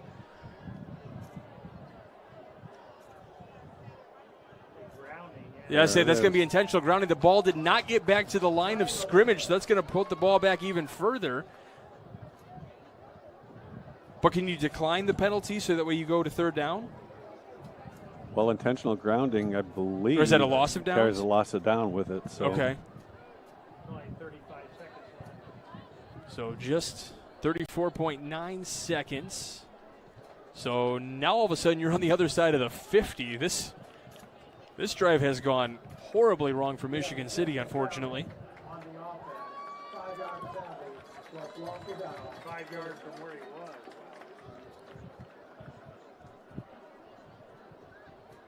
Actually, like a 25-yard line. So it is third down and a mile for Michigan City. You've got 5 people way back deep for Lake Central. Yeah, they want to make sure there is no deep pass and that they get beat on a deep throw. Give us to Thurman, who runs ahead out across the 50 up to the 40, getting all that yardage back around the 30. He runs out of bounds at the 31. Good play for the running back with 27 seconds to go. He gets a lot of that yardage back and then steps out of bounds to stop the clock. I don't know if I necessarily agree with that setup there on defense. Basically had 5 people out of the play there. But now you are at fourth down. That was McKinney or Lorenz. Was it 7? So just outside the 30. Hart looking to throw. He's got time. Short pass, ball in the air. The ball falls. Incomplete. It was almost intercepted, but falls incomplete. It essentially, no matter what, is going to be Lake Central ball. So they've got 22 seconds to try to do something crazy. Or can just take a knee and not risk an injury. I think the bigger risk is a interception or something. And like I said, they're going to be getting the ball back. Yeah, they will after start halftime. Yep, that's a good call. That's where you kind of, so you're on the side of just kind of take a knee, go into the halftime, down 3, knowing you're getting the ball to start things up, draw up the good play to get going. Yeah, I'm kind of old school that way. See, I want to see something crazy. Let's get wild. As a broadcaster here, yes, you want to see things like that. See what Lalich does here. He is looking to throw. He's running out to his left. Looking to throw, and it's going to go incomplete. The ball was well past the line of scrimmage, so he was good on that one. No intentional grounding there. Was looking for Hamza Issa, so he's still got 13.9 seconds. He did let that clock roll.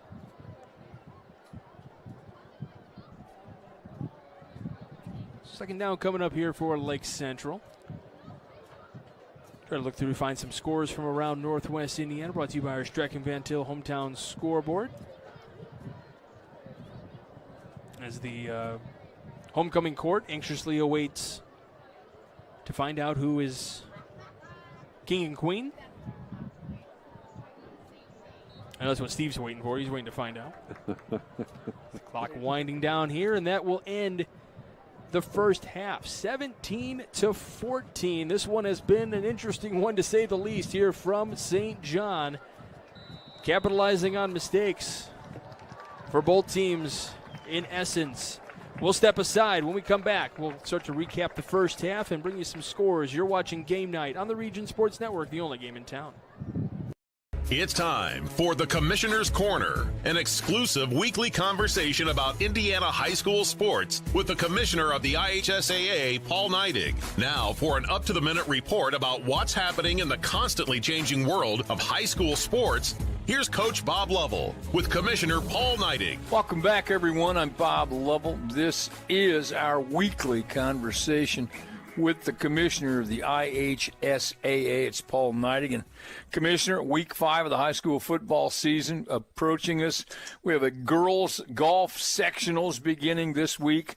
Tell me I'm losing my mind. It doesn't seem possible that we're already there. And on top of that, October the 12th will be the pairing show for football. So help me understand what's going on. You know, the days get shorter, coaches, and as the days get shorter, we get closer to tournament season, and that's, just right around the corner. You know, girls golf, we started back the first week of August, and they've been playing and getting better, and we're going to start the March Storage Prairie View Golf Course where we hold the state finals here this weekend, so it's shaping up to be a really good tournament. But, yeah, time flies in football and pairing shows, and you know, everything that we do as far as fall sport offerings is right around the corner. We're excited to get there, but the good thing is we're ready. You know, we plan every day for our tournaments and constantly have conversations with people who are going to host for us, our members, our great member schools. Let's see what kind of spin we can put on this year's chapter of IHSAA Sports. If you want to be a real sports fan, you need to think about becoming a licensed official in the IHSAA. It's a shortage. It's a problem, not just here in Indiana, but across the country. So give that a thought. What can people do, Paul? Can they go to a portion of your website and find out how to get involved in becoming a licensed official? Yeah, the easiest way is to go to ihsaa.org, and there's a tab at the top of the page that has the word officials on it. If you simply click on that officials, it'll start walking you through the process. And you know, we encourage people. We love to play the game. And one way you can always stay connected is becoming an official. And we've got, I constantly hear from officials about how much they enjoy it, number one, but how close they've become to other other officials. And it's really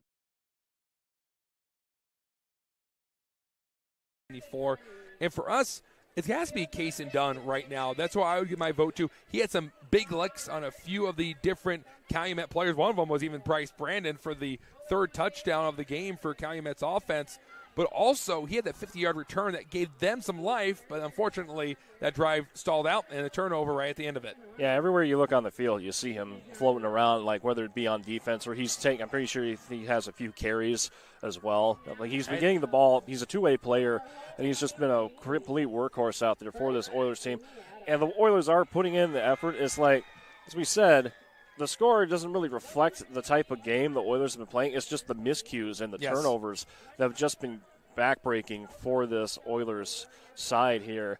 And if they can tighten it up, try and get back in it, they're going to have a chance right here from the jump in about 5 minutes or so. They get the ball to start the half. If you're Whiting, you need to score, and you need to score now, because otherwise the next time Calumet scores, we'll have that running clock. And so it's up to the Oilers to figure out something here on offense right away. And if you're Coach Sallery, you have to be ecstatic from what you saw, because he talked about it, that he wanted them to clean up and have a quicker first half. And he said in the last couple of games they've been awfully slow.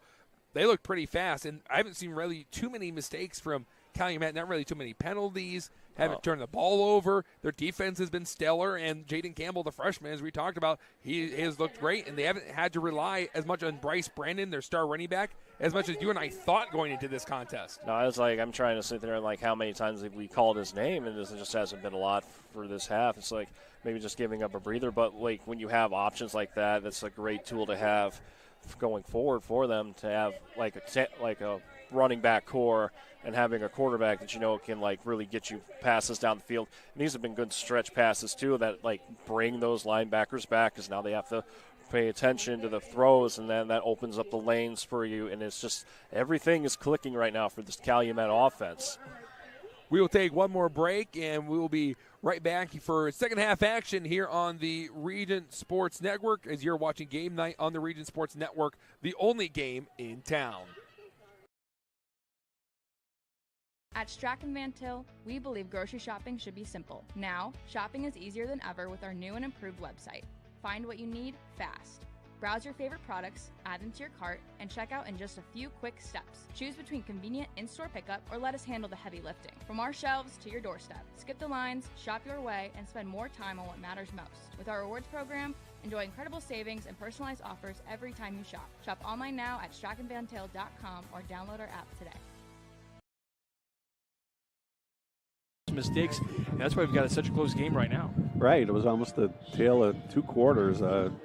Michigan City looked, they came out hot, ready to play. It looked like they might be poised to maybe run away with this, but the second quarter, I think the LC defense helped to turn it around a little bit, and deciding on Lalich back there, quarterback, made some big plays for Lake Central, and they're right back in the ball game. We got ourselves a good contested ball game here now.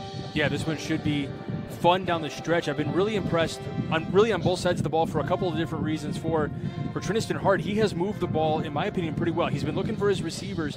What started off as kind of, I don't want to call it dink and dunk, but certainly those opportunities to have those shorter passes that were successful, that picked up the yards, that make the drives methodical, opened up the bigger play later in the game for that second touchdown that they had, which was a deep pass on the far side of the field. But then in the second quarter, like you mentioned, tale of two quarters, because then the second half was all about trying to make those longer passes instead of the shorter passes. Right, a little bit more pressure applied in the second quarter by the LC defense. Still, he was able to get one of those passes off for a long gain, but again, I said it earlier, I'm impressed by both quarterbacks standing in there, taking some hits to deliver some good balls. And then Wes Lalich has been, as you mentioned, we had Cam Reddick that started for Lake Central. He moved okay with the football, but then Wes Lalich came in and he's been really moving that ball, and kind of a little bit of the same thing, kind of the shorter passes, but then it opened up bigger passes later on. In fact, over 80 yards on a pass at one point to Frankie Verda, which opened up right down the middle as he was getting hit, which made for a really, really nice play. But it opened up because they wanted to bring that pressure, because of the short yardage passes, opened up for a big play down the stretch. Right, and that was really big in the grand scheme of things here, because you were looking at the clock, and we were even discussing it ourselves. Do you get methodical here and try to move the ball down? But they got it all in one play, and that's where we sit here now with 17-14. Still a few minutes to go as the Tribe of Pride makes their way out onto the field. Doing a great job with the Lake Central color guard as well. But the Tribe of Pride always puts on a great performance here at Lake Central. Looks like we're going to have some of the dance team out here as well a little bit later on, along with the youngsters. The future dancers here at Lake Central for the LC dance team. Always great programs here at Lake Central. But yeah, I'm really curious to see. I feel like at the end of it, when you start looking at who is going to end up winning this ball game, it's going to whoever has the least amount of penalties is what it feels like. Right. Whoever I'm interested to. Well, I kind of probably know what's going on in the locker rooms there, and what kind of talks might be going on as far as the penalties and the mistakes and that. But it'll be important who comes out to start the second half, and we'll see what each team brings. It's going to be very important those first few minutes to see who brings it and who can regain the momentum in this game. Thurman has done a really good job of moving the ball for Michigan City as well. He's been able to get the yardage. Kind of that last drive, obviously the penalties made it not look as impressive, but I tell you what, for Christian Reed and Jacob Turley as well for Lake Central, the run game has been there, which has opened up more avenues as well. Well, sure, and old school used to be you run the ball to set up the pass, and I think with Lalitz coming in there, the pass kind of set up the run for them, and they've been able to be a little bit more multiple here. So, again, it'll be interesting to see what the Lake Central offense brings in the second half.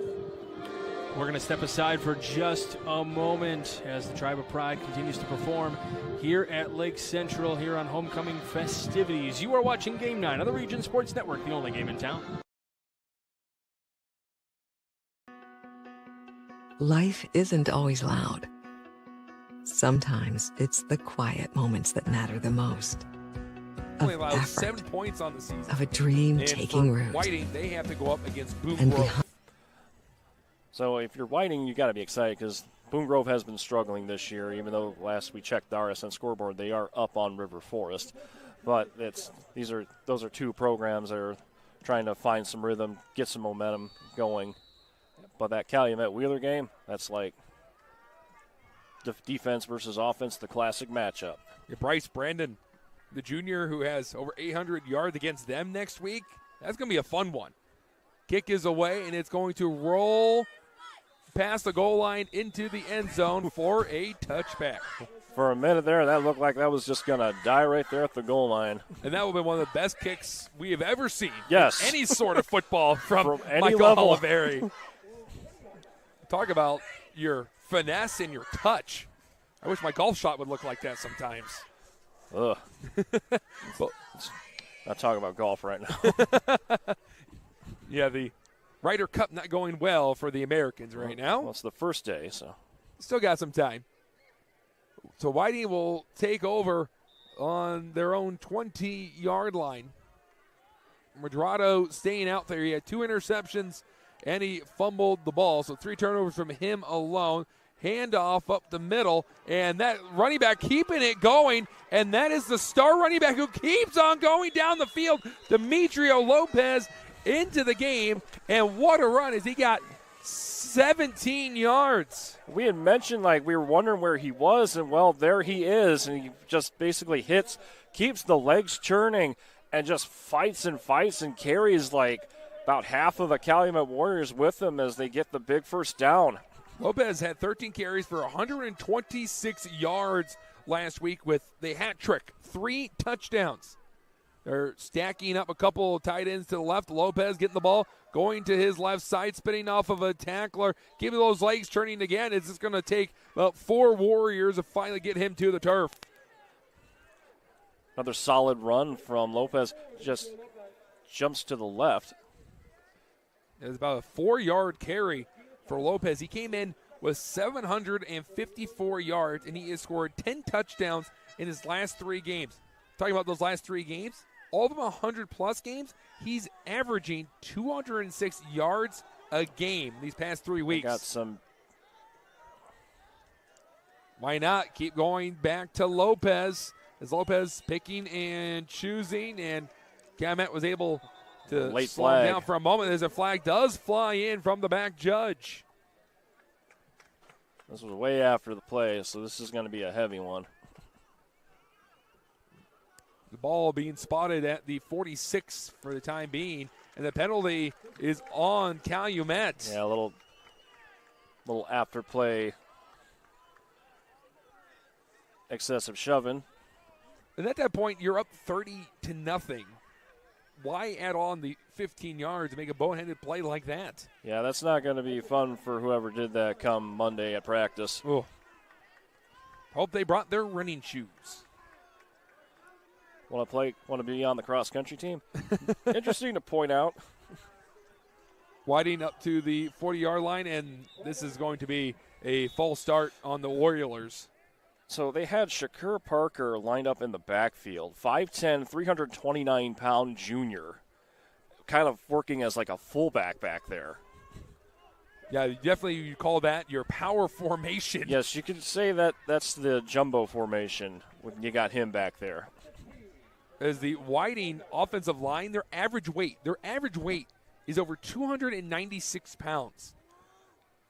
Yeah, so they have the size to really throw around their weight, and that's just why you've seen them be successful with the run game. They have 3 guys that weigh over 300 pounds, and the other 2 weigh over 230. So still that power formation. They're going to go that way as Lopez puts his foot on the ground, cuts to his right, tries to go back up the middle as JoJo Pops grabbed him by the waist and slowed him down. That 1st and 15, about a 2 or 3 yard gain there. Still second down and 2 chains to go for Whiting. So the Warriors had some great penetration on that side that he was running to, and he saw a little cutback lane that he was able to eke out a few yards. But clearly that was designed to go off the left side tackle there, but they were able to crash in. They looked like they might have brought a run blitz there as well, so they had someone in the backfield right there pretty much in a timeout. Yeah, Whiting burning a timeout with 9:52 to go in the third quarter. It's 30-0 Calumet. You're watching Game Night on the Region Sports Network, the only game in town. Thinking about what to do after high school? Consider a career with Boilermakers Local 374. As a Boilermaker apprentice, you'll earn while you learn. We offer excellent wages and benefits, and as part of our no-cost hands-on apprenticeship program, you'll learn from the best in state-of-the-art training centers and on the job. Become a union Boilermaker and get on your way to a great career. Find out more, visit www.local374.org or call 219-845-1000. We are back. Andrew Mile, Nick Russ on the Region Sports Network. Thank you for joining us on this Friday evening. Demetrio Lopez, a star running back for Whiting, and a man that carried the offense at times this year, did not play in the first half. He's back out there now, and he's touched the ball every time. Yeah, it's like been straight north and south, really, for Whiting, just handing the ball off with this jumbo package they've been running. It's a fake as the quarterback will take it himself. He has a lane going down the field across the 20 to the 15 to the 10. And Julian Madrano with a big play there, 33 yards. Yeah, definitely a big pickup here as they fake the run to the left side and the big hole opens up for Madrano, and he just takes off to the races, and all of our being able to track him down and basically save the touchdown. The best offensive play thus far for Whiting, trying to open up this second half with a touchdown. With them being down 30, as Nick mentioned, they need to set the rhythm for the second half. They want to get back in it. Lopez given the ball, tries to go up the gut, and that hole closed up pretty quickly as Timothy Ramsey, the Mike linebacker, ran down. And that's the thing, though. When you have a guy like Lopez that had those explosive runs, you can start then using him as a decoy. There was really no threat in the backfield before that as they tried out Isaac Luna, who's the backup, a freshman, and even tried Kaysen Dunn, who's been the Swiss Army knife for them all year. Yeah, it was like he adds like a whole nother asset to this offense and basically just straight up open them up so far in this opening drive. It's back there again. A bad snap, and they're going to call a false start. That is going to be on Shakur Parker. I'm not sure if it was on Parker, but there was a lot of people moving. It looks like there might have been some. One of those situations where it's everyone but the center sort of ordeal. Yeah. If they're wearing a white jersey, there's a good chance they moved. I saw Parker move, and I saw a bunch of other people move, so I'm not sure who was on that. Someone had a sneeze, and then it's like, uh-oh. Parker still in the backfield. The handoff. Lopez moving forward. And he gets a few yards back after the 5-yard penalty. What's interesting is that Whiting can still get a first down. They have to get to the 1-yard line. It's 3rd and 6 from the Calumet 7-yard line. I mean, at this point, you're definitely in that 4 seasons, 4-down territory. And you're looking at, you got to have it here. It's like, even you're seeing Lopez, I wouldn't be surprised. Maybe you see maybe a play fake here to find some quick pass that can get you down towards that goal line. You did see Romeo Rosario come in, the tight end. He's on that right side. And is this another false start? I don't see any flags. Maybe a timeout was called. Oh, there's one there. It is a false start. So that flag must have been right in the middle of everyone that was just standing there because I was also looking for it. I see. It's sitting pretty much right next to the the penalty box line for the soccer field. Which is also yellow. It's just yellow. So camouflage. A second false start penalty inside of the red zone for Whiting. And that's really been on par with how they've been playing. Mistake after a good play after another, as we saw Madrado, the quarterback, have a 33-yard run to the 11-yard line. Lopez getting the ball, going to his right, going off of his tackle, trying to spin out of a tackle, and a couple of Calumet Warriors had to drag him down. Dalen Simpson and Timothy Ramsey will be credited with the takedown of Demetrio Lopez. So they were trying to run a quick little out, not like a zone read, but like quick around the tackle there, and he was going to try to cut back in. But by then, the Calumet secondary had kind of converged on him. Looks like they might be keying on wherever Parker is going, because it looks like wherever Parker goes as a lead blocker for Lopez.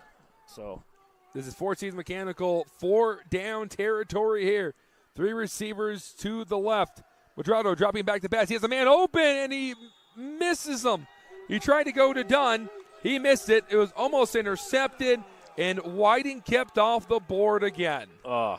And, like, he had done, too. He had a step on his man, and he just kind of led him too far and just out of his reach. And lucky he didn't get caught. I think it was dropped by a Calumet. We have a replay going here. It's well defended. Zone coverage, just put your feet in the end zone and just wait for someone to come near you.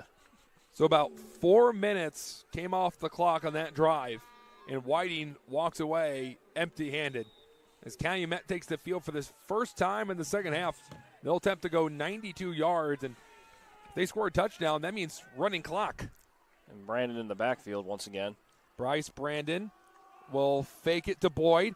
He has a convoy out in front, keeping the legs churning. Favor. And he is see what the third time holds is. This one goes to about the 15 where they'll try to return it. Wish gets it, cuts to the left, keeps going. There's a penalty behind the play, so that will take away some of what was a very good return by Gus Wish. Yeah, it's in the area of holding. That one might be coming back.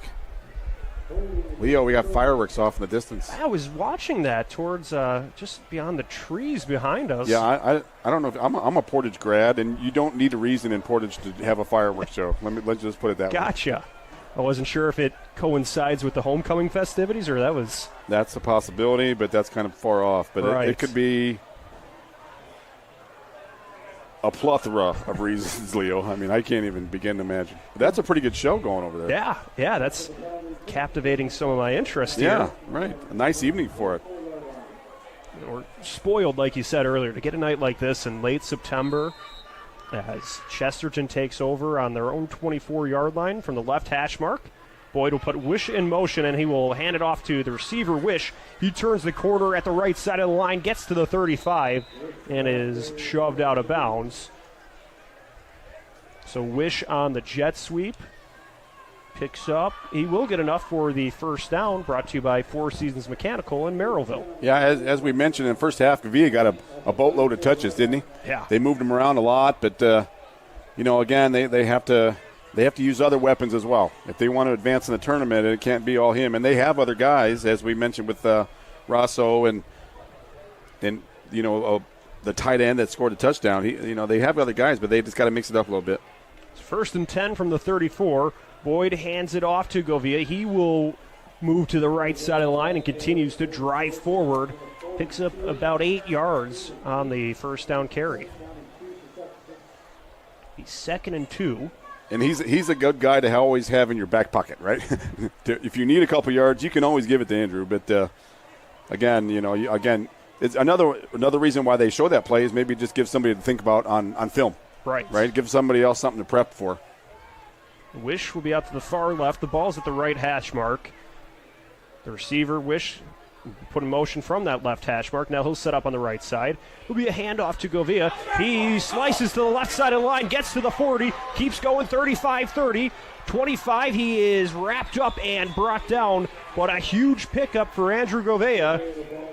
Sends Chesterton deep into Portage territory. Again, that goes back to those patient cuts. He went kind of backside there, and the line did a great job of sealing the backside, and he kind of slid out the back door, and had all kind of room, but that's just those patient cuts he makes. So a long run for Andrew Gouveia, picks up the Four Seasons Mechanical first down, moving Chesterton to the 19-yard line. Armand Harrison with the tackle. The sophomore safety has had a busy evening. So now Boyd will set up in the shotgun. Gouveia to his right.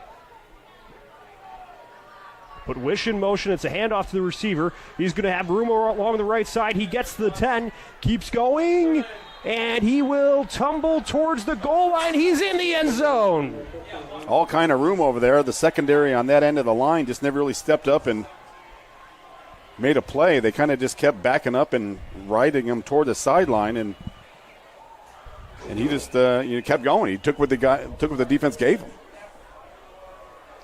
So a 19-yard touchdown for Gus Wish makes it a 26-9 lead for Chesterton with 10-17.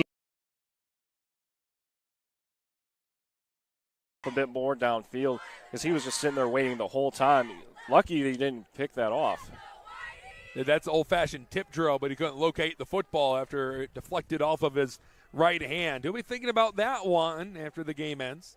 Ball on the right hash. It's 3rd and 7 from the Whiting 22. Boyd given the football. He falls forward. He's going to be much short of the first down marker. Just more hard-nosed running. The thing about running the ball in between the tackles is that it's gut punches. And if you know anything about boxing, those body blows over time, that's your foundation. You keep working at it, keep working at it. You might not get the big run that you want, but over time, as the game continues to progress, it starts to take its toll. Well, it looks like Calumet is taking a play off Whiting's playbook. They are stacking up the box, and Brandon giving the ball. He gets away from an arm tackle, second arm tackle, and Brandon finds the end zone for the 3rd time. A 2-yard scamper for Bryce Brandon, and we will have a running clock. It's 36-0. Yeah, they just brought in their own kind of version of the jumbo package, that heavy package that like Whiting was using, and just stacking it, one back in the back, double tight. The line just clears out, gets a perfect seam for him. Nothing but daylight ahead of him. By Iron Workers Local 395. Well, we saw Oliveri go. Dangerous throw there. He had double coverage and throwing off his back foot there on the run. So now you got 3rd down and 7. So this is a critical 3rd down for Lake Central. They want to keep this drive going. And obviously, if you can get it down to maybe a yard or 2 in 4th down, maybe there's an opportunity to go for it, but got to get this yardage first. Lolich, slow snap, looks to his left. Pass is going to be it's going to be complete to Verda, and it's going to be about a yard shy of the line to gain. So you got 4th down and 1. It doesn't look like the offense is coming off the field. They may switch a couple of personnel. Does it look like Reddick may come out onto the field? So Reddick comes out.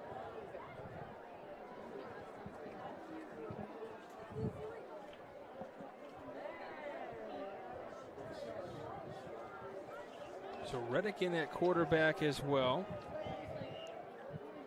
Koszulski out there as well. Running this one ahead. Are they going to be stopped? It looks like they're going to be short. They did not make the first down line. They may have even lost a yard on the play. That is a huge 4th down stop for the Michigan City Wolves. Good penetration by the defensive front. Forced the runner to stop his feet, and when that happens, you're in a lot of trouble if you're behind the line. So they were in Four Seasons Mechanical 4-down territory. Your Northwest Indiana Heating and Air Conditioning Specialists. That's a big stop for Michigan City. Did you like the call from Lake Central there? I don't know. It that is a very politically correct answer. It kind of takes that momentum away from you, I think. And again, it's hindsight is 20/20, as they say. It's easy to say it now that maybe punting would have been the better idea there, but Hart gives to Thurman, who runs ahead to the right side. He's going to pick up 5 on the play. Good run for Thurman there. Luke Feetless in on the tackle.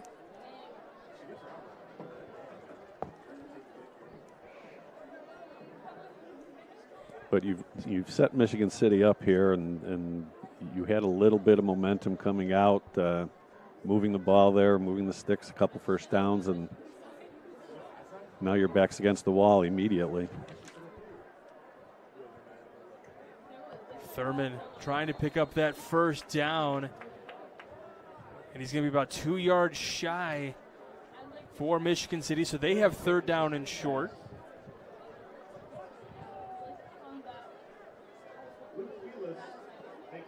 You're probably talking two down territory here as well. So Lake Central looking for a big stop, but this is field goal territory more so than 4 down. As you might have heard from the Chesterton coaches upstairs here, it was a absolute blown coverage and then not a very good tackle effort. So great job by Young. We've said all night he throws a good ball, and the receiver made a play and made the most of it. Cody Young and Jordan McClatchy team up for an 83-yard touchdown reception, keeping Portage in this game, trailing 27-15 with 9:08 remaining in the third quarter. First down, so a Four Seasons Mechanical first down at the 20-yard line for Michigan City. See if they keep trying those edges. That was working early in the game. They went away from it. Hart looking to his right. Pass complete out to the 10-yard line. Thomas in on the reception there. Gets inside the 10. Big pickup there. Going to be just. Oh, no, it is going to be a Four Seasons Mechanical first down because they're going to be down at the 9-yard line, the 8-yard line maybe. Yep, 8-yard line. So pick up a 12 yards on that pass play. Again, nice play by Hart, rolling to his right. Had a man kind of in his face, and he threw that ball kind of sidearm around him, and again, threw a perfect strike. First down and first and goal inside the 10. First and goal at the 8.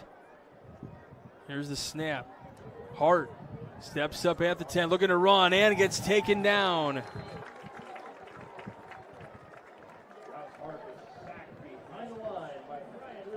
Brian Risky in on the tackle and the sack.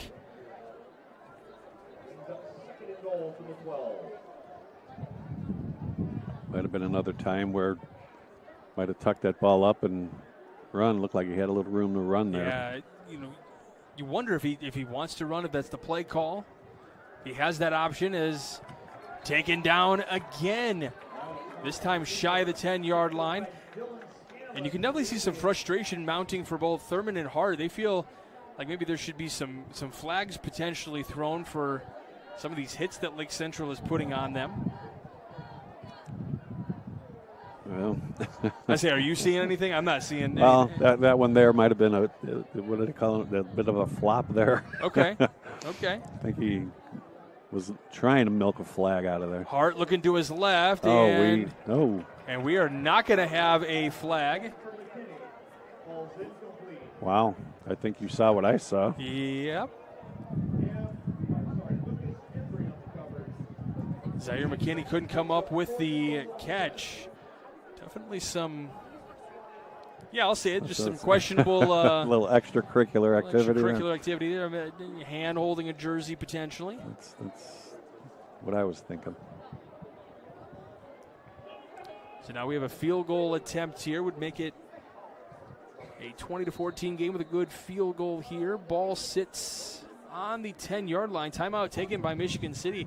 Interesting to take a timeout this early with 5:34 left to go in the third quarter, and kind of in a way icing your kicker here a little bit. Well, I think they were short a guy there. They're trying to run a man out on the field there. Okay. There's only about 6 seconds left on the play clock, and rather than push that ball back, So we said the ball is sitting at the 10-yard line, so this would be. We'll see where he's going to try to kick it from. Probably about a 27-yarder. Yeah, that sounds about right. Usually go back about 7.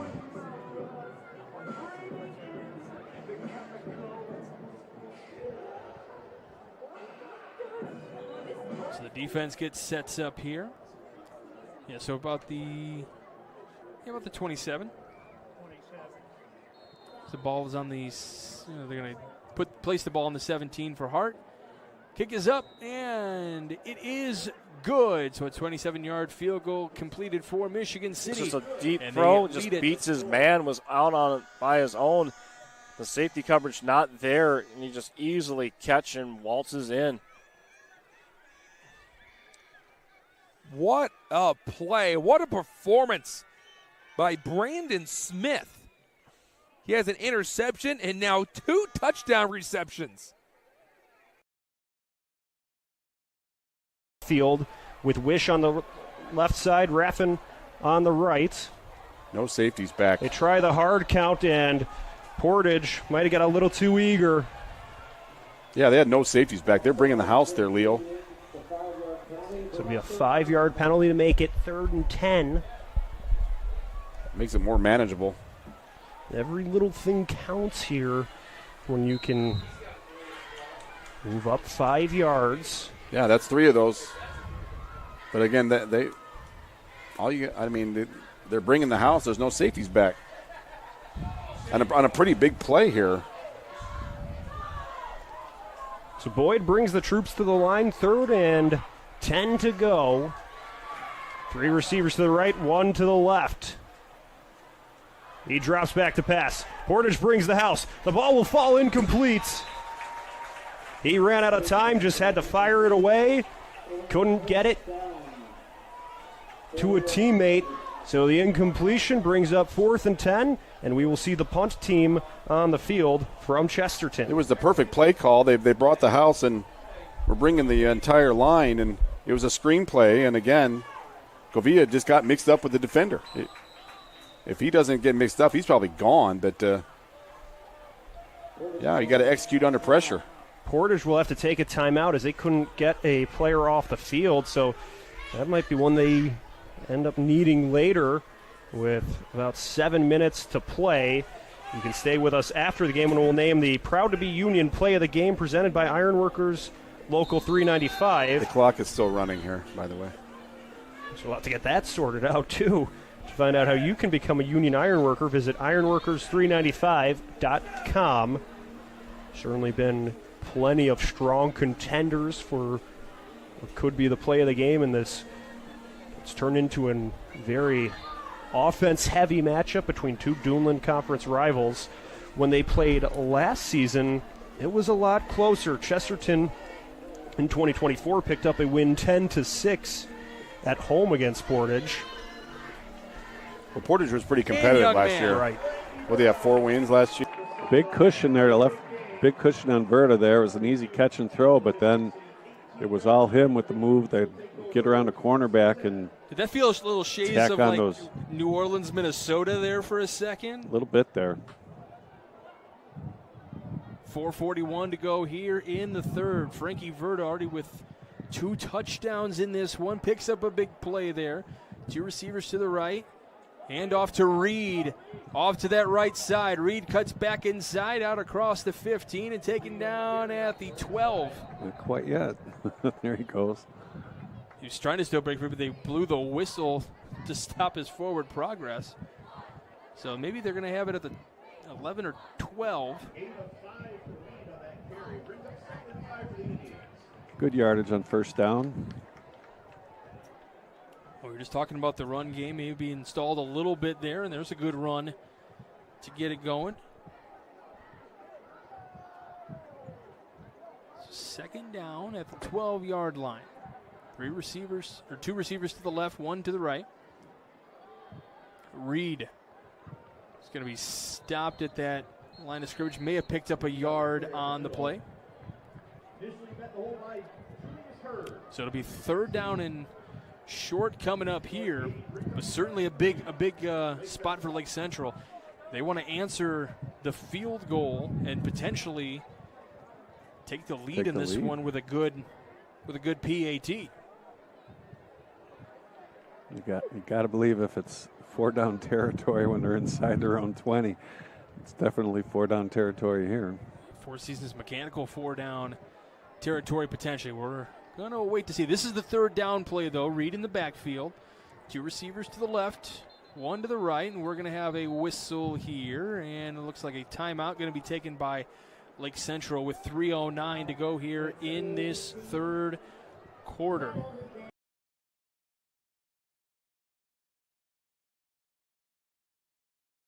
they're clearing that out and trying to empty up that middle and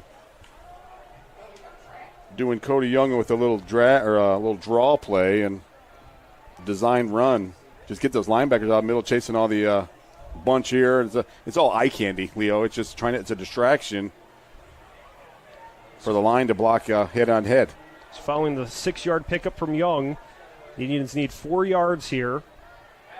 Young's looking left to pass, throws, and it's broken up in coverage.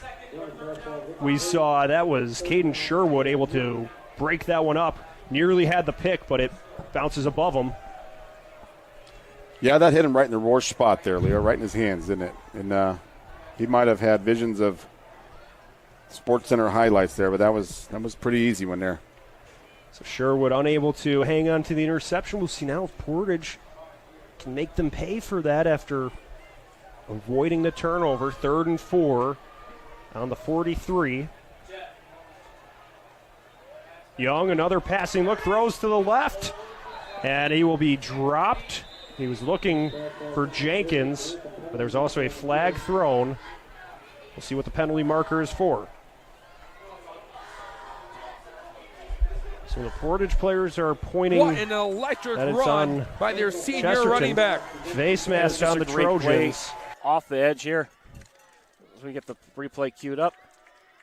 Yeah, just that power package providing just an open lane, and it's like you could have flown a jet through that hole as he just puts the afterburners and just runs right to the end zone to get the Oilers their first score of the night.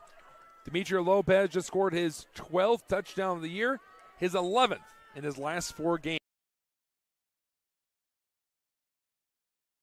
To make it just a loss of 1, he was almost caught about 5 yards deep in the backfield. Clock continues to run down to 2:20 now. But Lake Central would love to try to push this one into the end zone. 2nd and 9 coming up here. 2nd and goal, I should say, coming up here.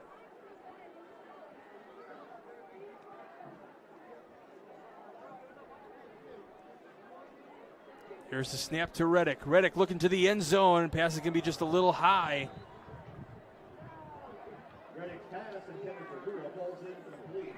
Verda was the intended target on that one.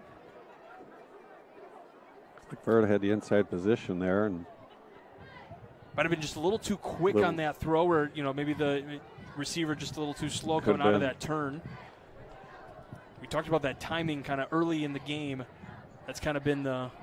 And this is one of the things, let me ask you this from, I know you're on the defensive side of the ball, but offensively, if you are constantly moving between 2 different quarterbacks, how does that throw off your timing? You have to kind of run based on which quarterback's in there. True, and I get the feeling that they've probably worked enough with to both the of end them. zone, and no flag on the play. I was going to say, if there wasn't one down at the other end, there shouldn't be one down here. There certainly could have been. Yeah, that one looked kind of incidental contact. Looked like their feet got a little tangled there, and I don't think it warranted a flag on that one, at least.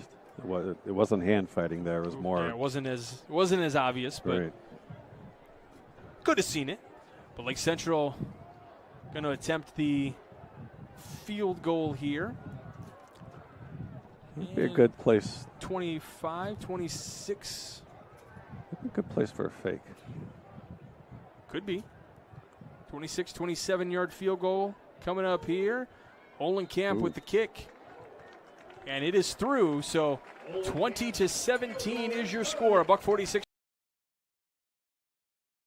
Towards Hazelton, who has to leap up, trying to make an acrobatic catch, but was reaching backward and couldn't quite locate the football. As I mentioned, that's why 1st and long, I think they're okay because of the that kind of ability, but you still got to finish it. Right, they were able to scheme him open. Yeah, but then you got to finish the play. So back-to-back incompletions. It's still 3rd and 20 from the 49. They need to get it to the 29. Well, here I think you maybe try to get half of it, right? Don't try to get it all. Sure. Young rolling to his right. Floats one downfield. He was looking for Keyshawn Brown. It'll be incomplete. It drops a couple yards in front of him. I think that might have been a mix-up by one of those two receivers. They were right next to each other. Somebody in the middle was open. I think somebody might have possibly could have run a post pattern there as opposed to two slant outs, and it was just, again, a good ball. There's just too much traffic. It's 4th and long. Portage will send out the punt team. 5:24 remaining in the third quarter.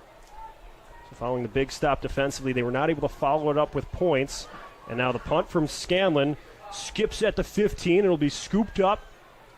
Robinson tries to make something happen here, and he will be taken down at the 19.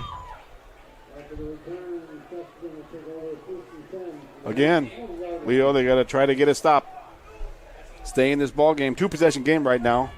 Still a long way to go. I feel like a big play's coming. One way or the other.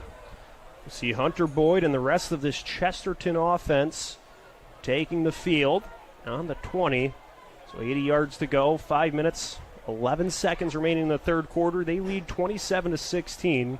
Try to keep this game out of reach for Portage, who's looking for the win on homecoming.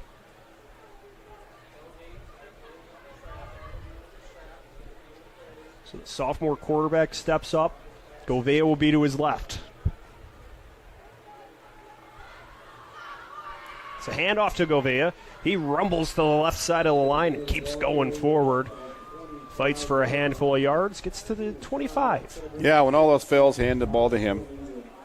You know, Portage is admittedly done a pretty good job of keeping them somewhat contained, but really just the one long run he had to start this quarter. Right. So he picks up 5 there. 4 minutes, 40 seconds to play as Boyd and his team creep to the line. They'll put Wish in motion.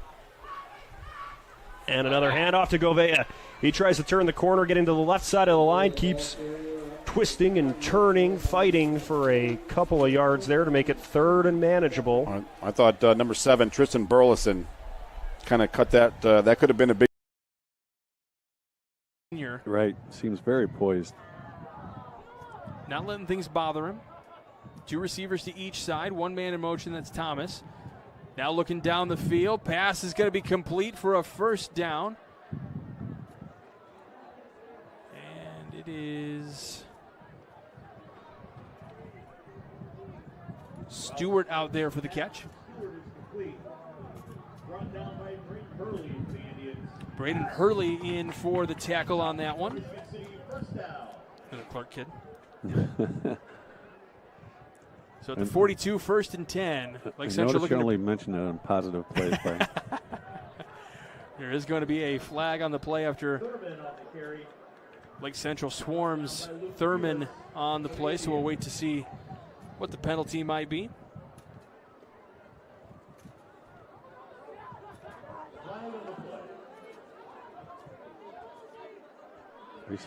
The line of scrimmage, a flag has been thrown. This is going to be a block in the back. I saw it on the backside. As he made his cut in the secondary, he got a little help from one of his fellow backs.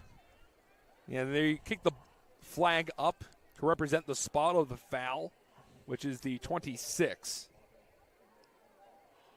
So this is looking like it's going to be about a 2nd and 15.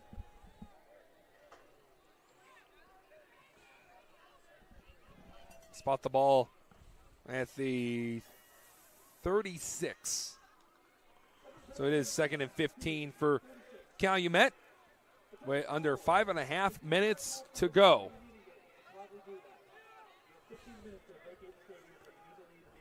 Boyd comes out. Naeem Bayel will get the ball going to his left. He's showing off his speed. He turns the corner, gets some blocks. Bayel spins off a defender, and he's going to go into the end zone. What a run by the junior.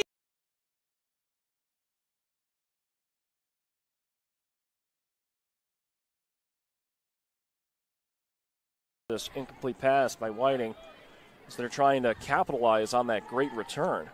And Madrano threw an interception on the last drive, his 6th on the year. He almost threw another one that got deflected by the corner. 2 receivers to the left, 1 to the right. Madrano throwing again, pocket collapsing. He's going to take off, and he gets leveled It's Smith that picks him up, does a bit of a wrestling move there. That gets him around the 25. The flag, but I'm pretty sure this is going to be on Whiting. We'll wait for that call. Right now, the scoreboard says 51-7 as they are awaiting what this call is going to be. If it is on Whiting, they'll make it 53-7 for Calumet. And I believe it is as they look to go talk to Charles Sallery, the LaPorte all-time leading rusher. He waved it off. Scoreboard hasn't updated yet, but it is 53-7. It's been all Calumet since the get-go. Yeah, it's been a one-sided affair. And you have those every now and then. It's just the nature of the game. But if you're Whiting, it's how you respond to such a game. Like I had mentioned it earlier, you saw the defense. They were still fired up. They were still going around, getting the hits, getting the big tackles. The miscues have been hard to overcome. Certainly has. 5 turnovers tonight, and you said if you have 3 turnovers, there's a very good chance you didn't win that football game. And for Whiting, they had 3 turnovers by the end of the first quarter. Yeah. And Calumet doing everything they can to win on their homecoming game, and they're going to enforce that penalty on Whiting on the kickoff. That's moved them up to the Whiting 45-yard line. So that's a 15-yard penalty. It must have been a personal foul on the Oilers after the 2-point conversion. I thought it was an interference. I guess I must have misheard it. I didn't know you could enforce a pass interference on a kickoff. I think because to the end zone for the touchdown, Michigan City. Guess you don't see too many teams. Just a little stop pass out there designed to get the first down, but with the run after the catch there, found daylight. Made a couple of really nice cuts. Yep, deke inside, and then quick little jump cut back outside, and took it all the way for 6. The experts say that was like you back in the day. I was the Jim Taylor type. I looked for people to run over. I wasn't going to run away from anybody.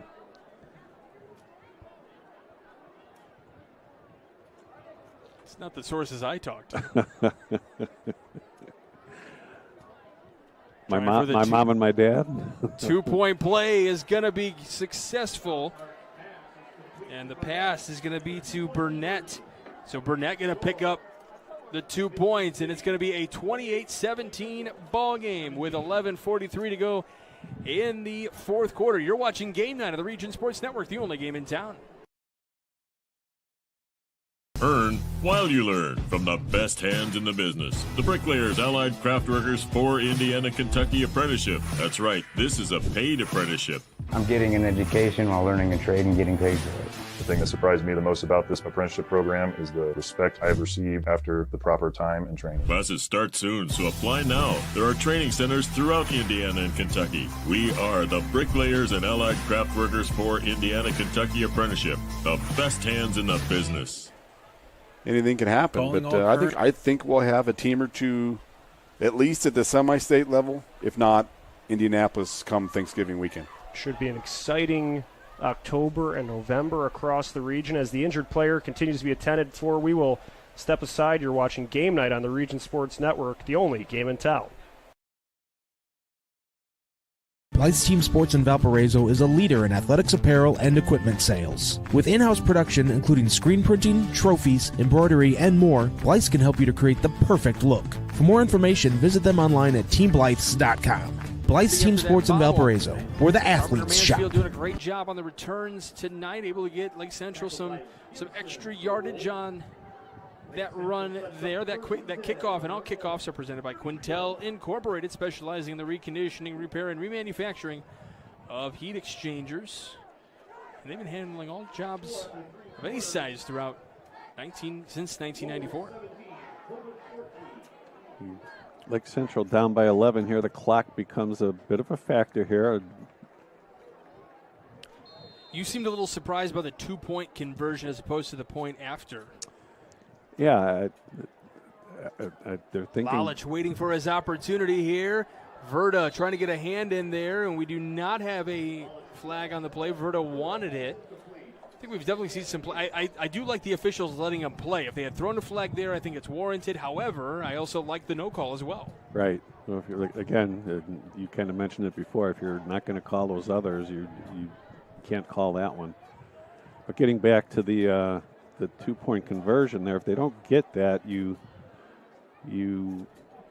kind of can give up a lead there with a touchdown and a field goal without LC having to go for 2. It's successful, so it's kind of a moot point. But Lalich stepping up, now tucking and running. Pass is going to be complete at the 40-yard line. Jaden Carpenter-Mansfield in with the catch. So up to the 40-yard line. So 3rd down and short coming up here for Lake Central. That's a big pickup for Mansfield.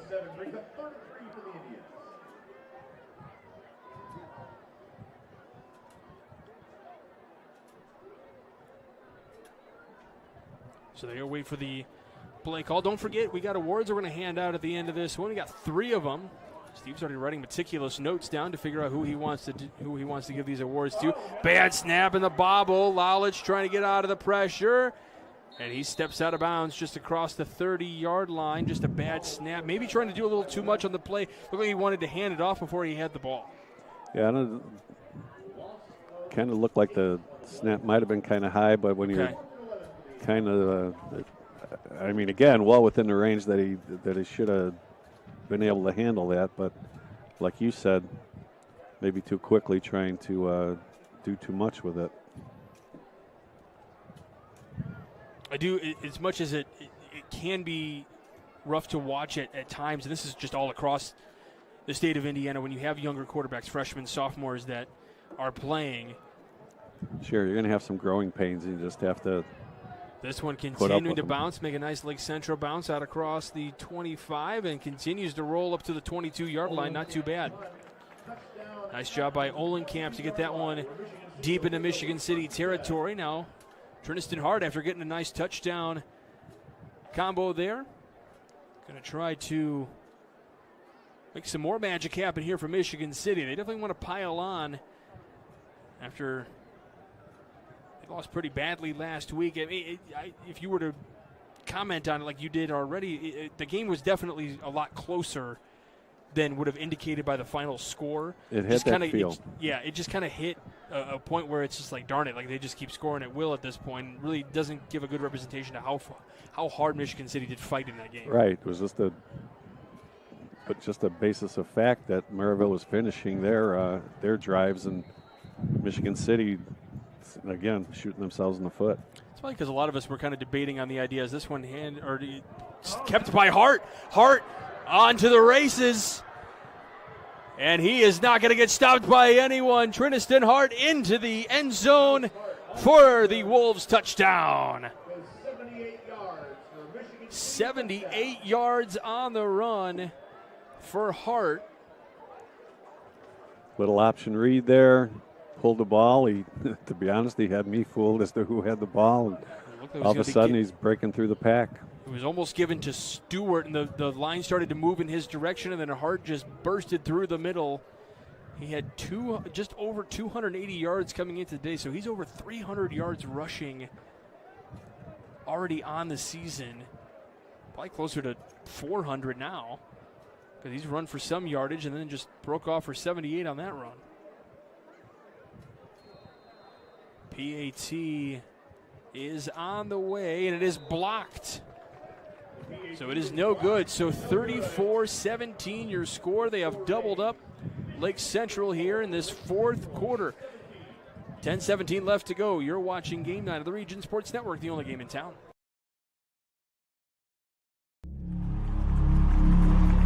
Some see a wrestling match. We see a 6-minute lesson in grit.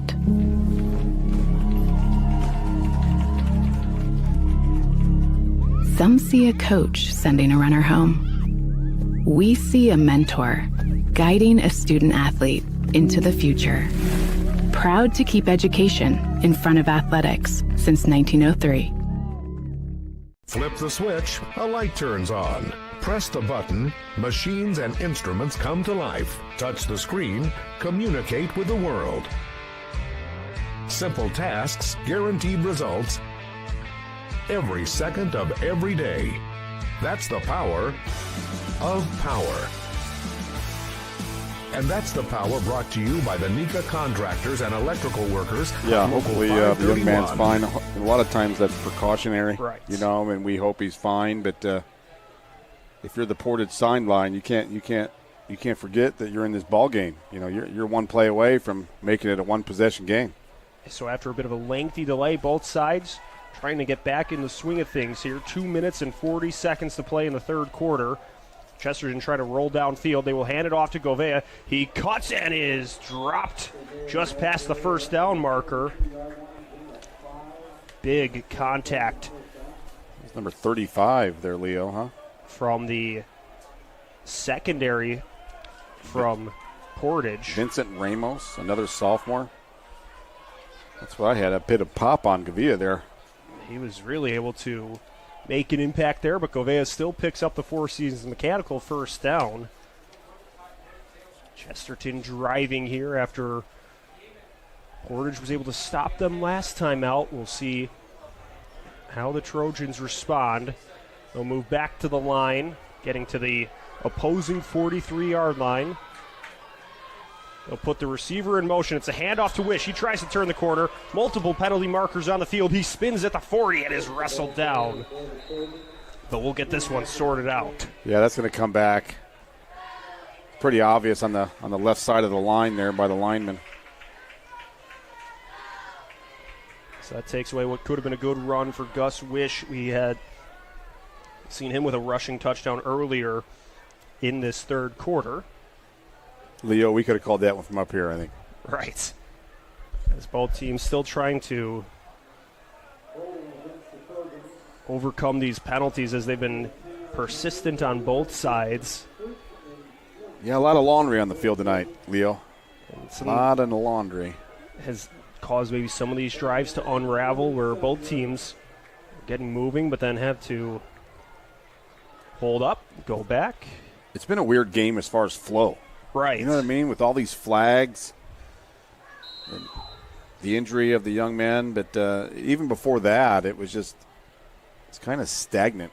Yeah. The crowd's just waiting. Doesn't it feel like Right. they're just waiting for something to happen? A couple of odd fumbles because of miscommunications and weird drops. Now 1st and 20 from the 47, so Chesterton's been driving and now 1st and long, and we will see them take a timeout, getting things sorted out. So that stops things with 1:31 remaining in the third quarter. Each team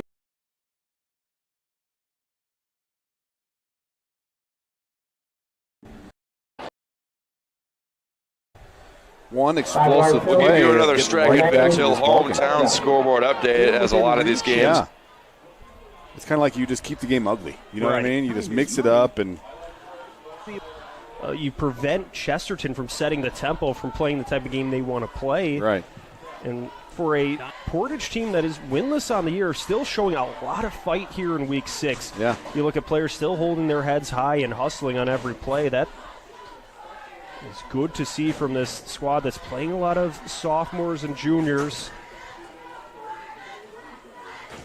it just bodes well for the future Absolutely. of Portage football if they can figure out that coaching spot and then support the coach, which is always helpful.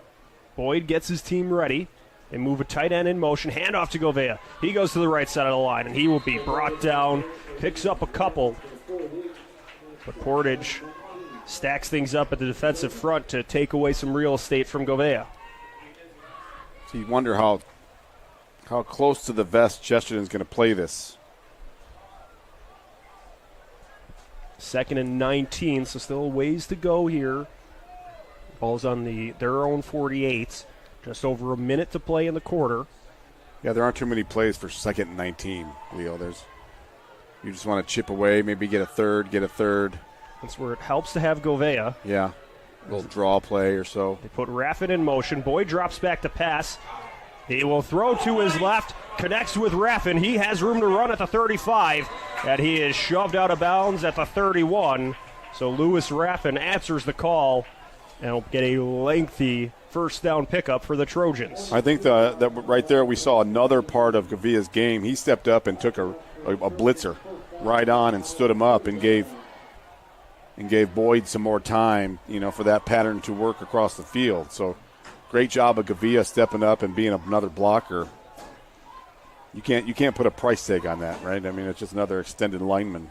So the big pickup makes it a Four Seasons mechanical first down. 1st and 10 from the 30. Boyd in the shotgun. Hand off to Govea. They'll pitch it to Wish on the reverse. Wish takes it up the left sideline. Keeps going. 15 and is forced out of bounds. But a good pickup on the reverse for Gus Wish. Again, that was great downfield blocking by number 15, Lewis Raffin. Again, without holding. That's an easy one to hold on because you really don't know where the guy with the ball is. You say he's coming, you kind of feel him coming, you can hear him coming, but you don't know if he's going left or right. Great job downfield blocking. So 19 yards. It's a Four Seasons mechanical first down.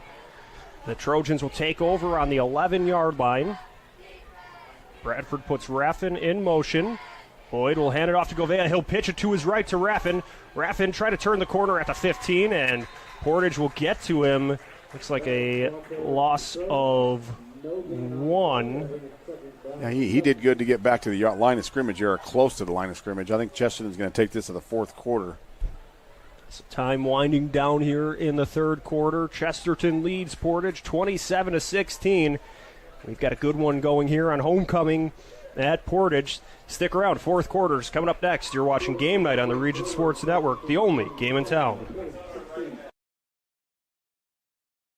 Blythe's Team Sports in Valparaiso is a leader in athletics apparel and equipment sales. With in-house production including screen printing, trophies, embroidery, and more, Blythe's can help you to create the perfect look. For more information, visit them online at teamblythes.com. Blythe's Team Sports in Valparaiso, where the athletes shop. Some see a wrestling match. We see a 6-minute lesson in grit.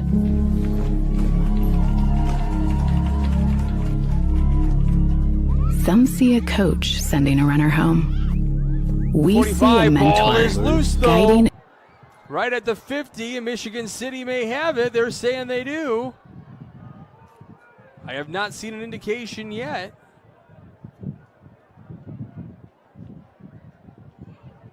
They are saying Michigan City ball. No, I'm sorry. They're saying Lake Central ball.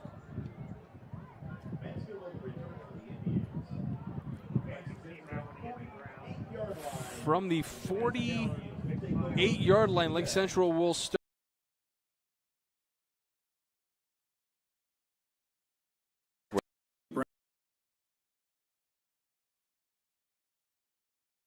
Got the polo and shorts on tonight, so that's... He's got sunblock on. Oh, boy. And now there's motion at the line, and we'll see who the false start against the Trojans. So they'll go back 5 yards. So after a 1-yard loss on first down, they'll now be moved to 2nd and 16. That's the stuff, Leo. That's why coaches eat a lot of Tums. Out of a timeout or, dead ball. First play of the quarter. First play of the quarter. You just talked it out on the sideline, and we're going to run this, and then they bonehead play. So now they will break the huddle, set up for 2nd and 15. The play clock is dwindling down to 4 seconds. Boyd calling for the motion. The snap, and he didn't get it off. It was not in time. It'll be delay a game on Chesterton, so that will send them back an additional 5 yards. Maybe Portage kind of gave some of the homecoming distraction onto that sideline because right now it's kind of sloppy. Right. To put it nicely, Leo. I'm trying to be nice here. And you've mentioned it too, there's not much of a flow in this game between some of the penalties providing a lot of disruptions and Yeah. Turnovers hard to. Second and long again. Both teams had some lengthy ways to go to the sticks. 2nd and 20 from the 22. Boyd dropping back to pass, fires one to his left. He connects with Raffin, who is twisted down. Good coverage on the play by Stewarts. Nice route and a nice ball there, Leo. He gets 7 yards, so you pick up some of the lost yards from the penalties and making it 3rd and 13 from the 15. 11:32 to play in the fourth quarter. Boyd in the shotgun, 2 receivers to either side. Gaviz to his left. He's looking to pass. Fires a deep ball to the end zone, looking for Wish, but it is incomplete, out of bounds. So that will bring up 4th down. It amazes. I love the Portage defense mentality where they just get up man-to-man and get in your nose, and our guy's going to beat your guy. I mean, I love that, they don't have any safeties back. They really challenge their quarterback to make a play. So Redmond will try to send this one through the uprights. Ball's on the 15.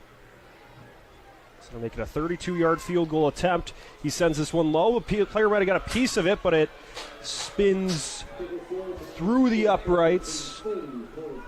It'll be good, making the score 30-16. Chesterton with the lead, 11:13 to play in the fourth quarter. You're watching Game Night on the Region Sports Network, the only game in town.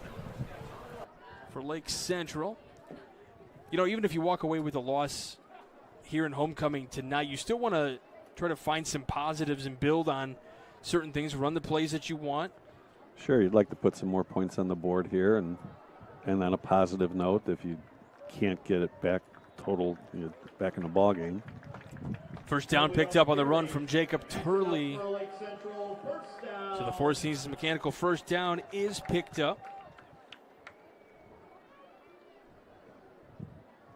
And I'm impressed with your meticulous note writing over here and ready for your awards. I'm counting on you. There are so many. But if you're counting on me, we're going to have a rough time.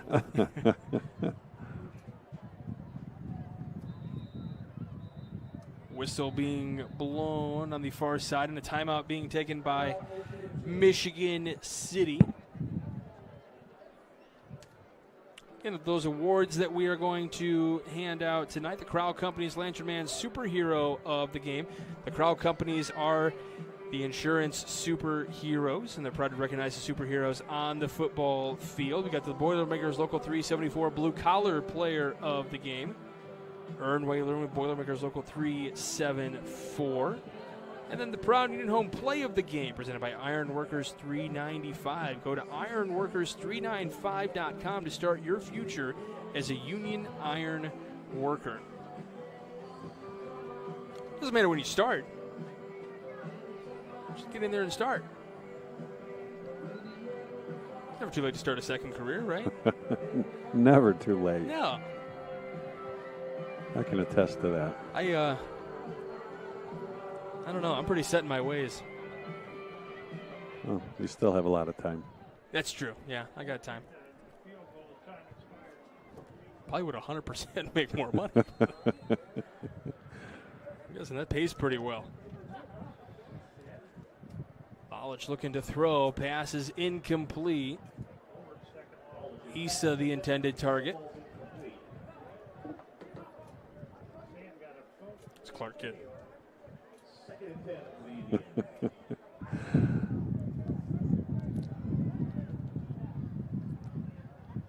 The goal is usually to get the analyst to laugh at least once in a broadcast. And I've been you've done it a lot. I've done it a fair amount. I'm an easy laugh, though. I feel an email is coming to the sports director, Mike DeWine. Don't put me with this idiot again.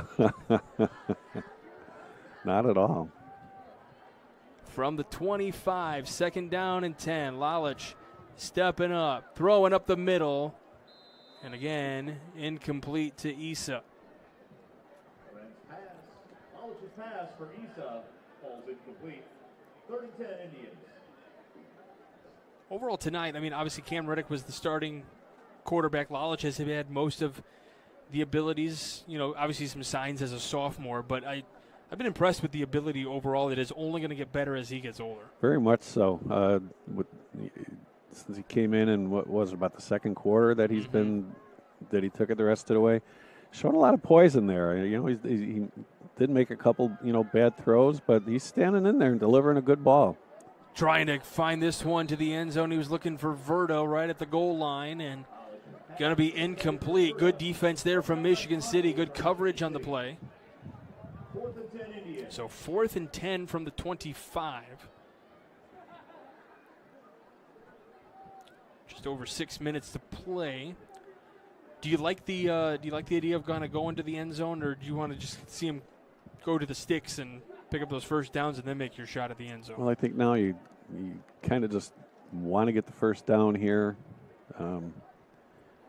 Maybe you send a couple people to the sticks and like a little check down, somebody deep, yeah, just in case. And there's going to be a sack from that left side. Wasn't sure if the ball was loose. And it's going to be Michigan City ball either way.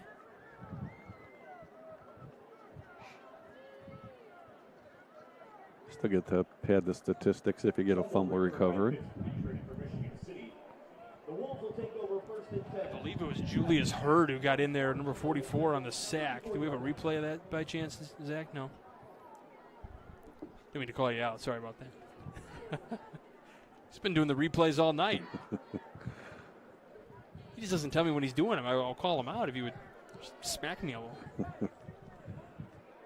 Zach Sanelli doing a great job on the production tonight.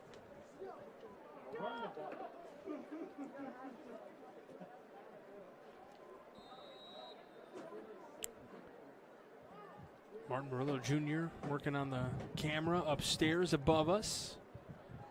He's feeling those wind elements. Michigan City takes over here. With a good chance to kind of milk the clock a little bit here as Thurman runs into the Lake Central bench.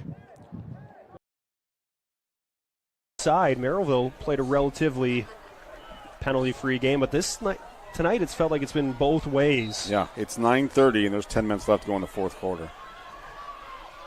So Young will have 3 receivers to his left, 2 to his right, a tight end and a receiver on the right side. He steps back in the shotgun. Unleashes one to the right side to McClatchy, who's then forced out of bounds. But so they'll pick up some of that lost yardage. Yeah, still second down. Still got time, and you're getting close to the red zone. I mean, you're getting ready to score. I mean, because following the penalty, the last thing you want to do is have to get all 20 of those yards on one play. Sure. So just kind of chip away at it, move it to the 34.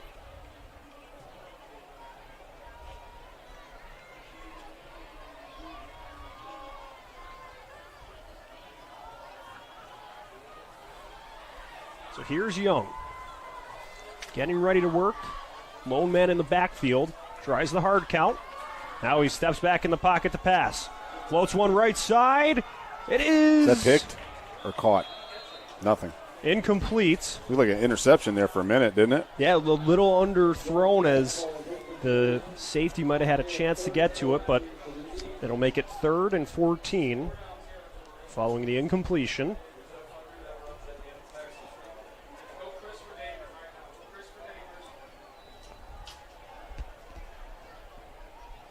So Young and the Indians break huddle. We'll get to the line.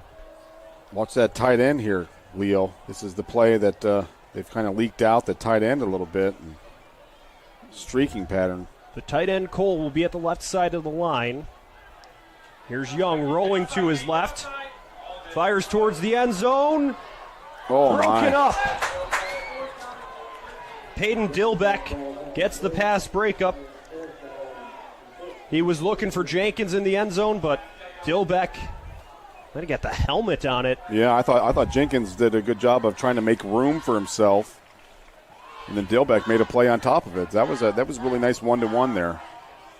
Just following a long incompletion. This brings up 4th down. They've entered Four Seasons Mechanical 4-down territory, sponsored by Four Seasons Mechanical in Merrillville. Visit them on the web at fourseasonsmechanical.com. Ball's at the right hash mark. 14 yards to go as Young's in the pocket. Throws to his right, incomplete. That was short anyway. Maybe he thought that was the wrong stick. Yeah, he would have still had to go about 7 yards. Yeah. But it'll be a turnover on downs. Chesterton will take over with 9 minutes, 45 seconds remaining in the fourth quarter. Ball will be on their own 34-yard line. They lead 30-16.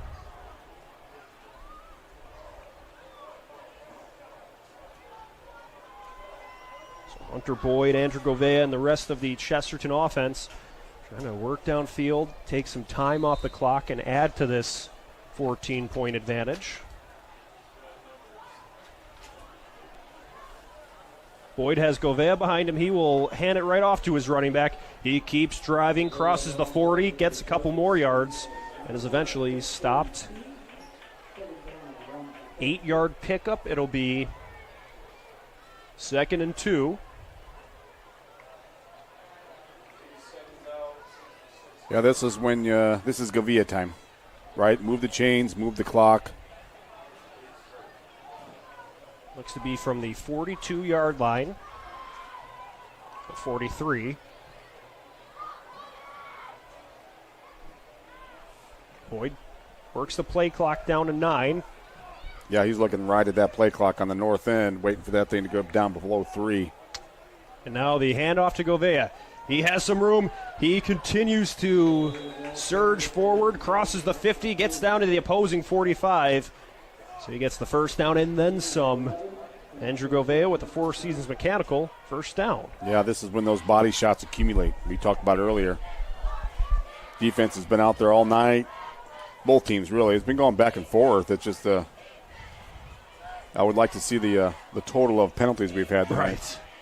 For both sides. And he goes from his 43 to the opposing 43. Or the opposing 46, actually. 2-possession game. Portage cannot fall behind anymore. Right. Need a stop here. Boyd in the pistol. They continue to take the clock all the way down low. Hand off to Govea, right side. He gets to the 40, keeps working towards the sideline where he'll eventually be sent out of bounds. It's 6 yards there to the 39.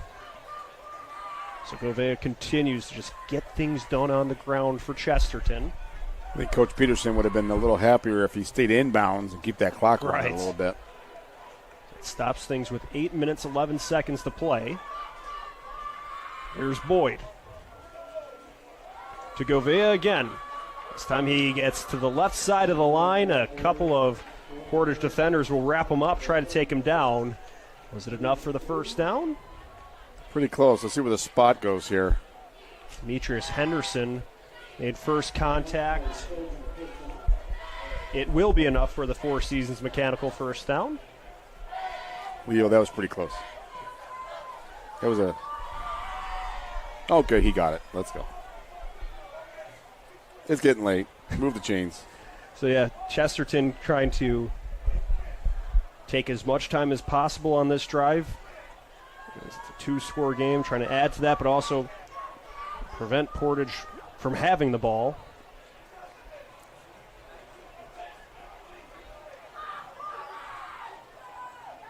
Ball's near the right hash mark. 7:28 and counting. Boyd with the handoff to Govea. He'll cut to the left side of the line. Keeps going, takes a defender with him. Rolls all the way to the 30. Gets 6 yards on that pickup. Leo, this also feels like a spot where if they did any kind of play action on any of these, they would be... You have a guy wide open? Wide open. It would be gone. Gone. So be methodical, run the clock, be patient. The clock is your friend. The scoreboard's your friend. You're up 2 touchdowns. Why? It's not worth taking a chance, right?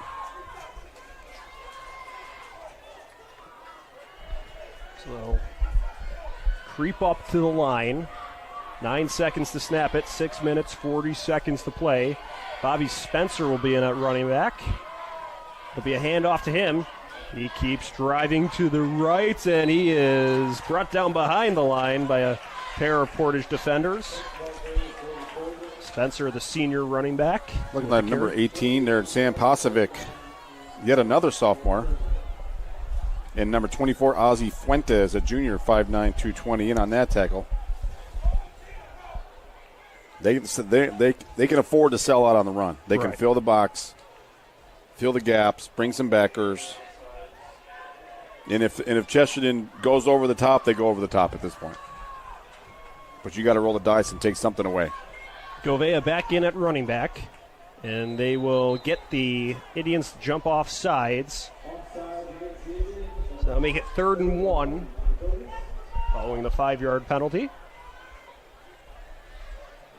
Just under 6 minutes to play. Chesterton trying to hang on and pick up a tough Doolman Conference victory. And I think I kind of give Chesterton a little bit of advantage in that sectional because the weather at some point will go south. Right. And Govea is the guy you want the ball. It's hard to throw the ball with snow and sleet and rain and everything else, but it's easier to run it. Thomas, our cameraman, will not be wearing shorts in the playoffs as this one's lofted downfield to Wish, and he makes the leaping catch. Yeah, that play, as I mentioned, that's been here whenever they wanted it. But, yeah, the ability to run the football gets very important in the postseason. In October, November, yeah. And that's what we've seen from some of these teams that have made the deep runs after that 4 seasons mechanical first down, whether it be Crown Point these last couple of years with that run game. Sure. Maryville making it to sectional or semi-state last year with their 2,000-yard rushers. Running the ball doesn't go out of style in the postseason. 1st and goal from the 7 for Chesterton. It's kind of funny because then you get to Indy in a dome. Right. And now you can throw again. Yeah. You know. Here's Boyd. Govea to his left, working things under 5 minutes. Now the handoff to Govea. He shimmies to the left side of the line, keeps going, and he is thrown down just shy of the goal line.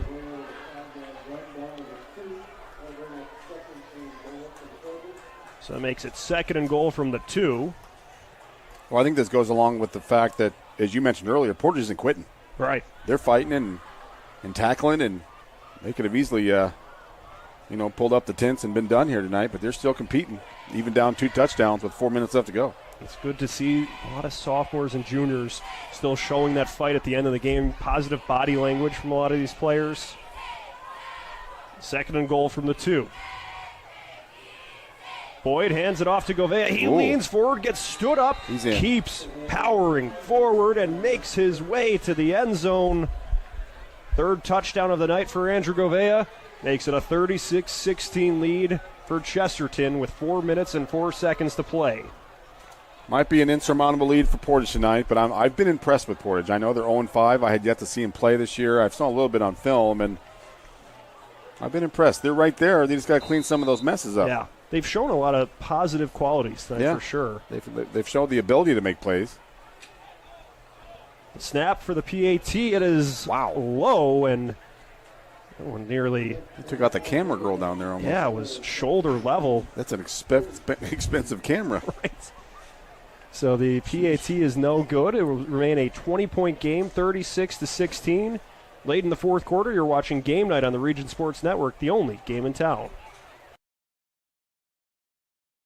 Since 1998, customers have enjoyed Chicago dogs, Italian beef, burgers, Polish, and of course the gyros, all from the original George's Gyro Spot in Chesterton. Located at 325 North Calumet Road, George's Gyro Spot prides itself on fast, friendly service at affordable prices. Open 7 days a week, George's Gyro Spot offers dine-in or carry-out. To place an order, call 219-926-5435 or go to georgesgyrospot.com to check out their menu and to place your online order. The original George's Gyro Spot. Getting ready for this Quintel kickoff. All kickoffs are presented by Quintel Incorporated, handling jobs of all sizes throughout the country since 1994. So just over 4 minutes left to play here at Portage. Chesterton leads 36-16. Andrew Govea just added his 3rd rushing touchdown of the night. So that's the 3rd missed PAT. Well, they missed 2 PATs and then a failed 2-point conversion. So Chesterton left a few points on the board tonight, but this kickoff sails to Brown. He will weave from right to left, keeps going to about the 24, where he's eventually stifled by the several players from Chesterton.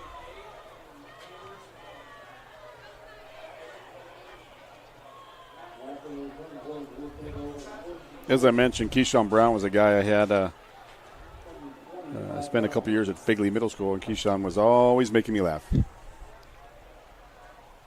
So he makes his way back to the sideline. He's had a couple nice kickoff returns tonight. And so another underclassman contributing for Portage. Yeah, they have a lot on the roster. So Cody Young, one of the lone seniors on the roster, takes his team back out of the field at their own 25. On the play action, he will connect with Cole.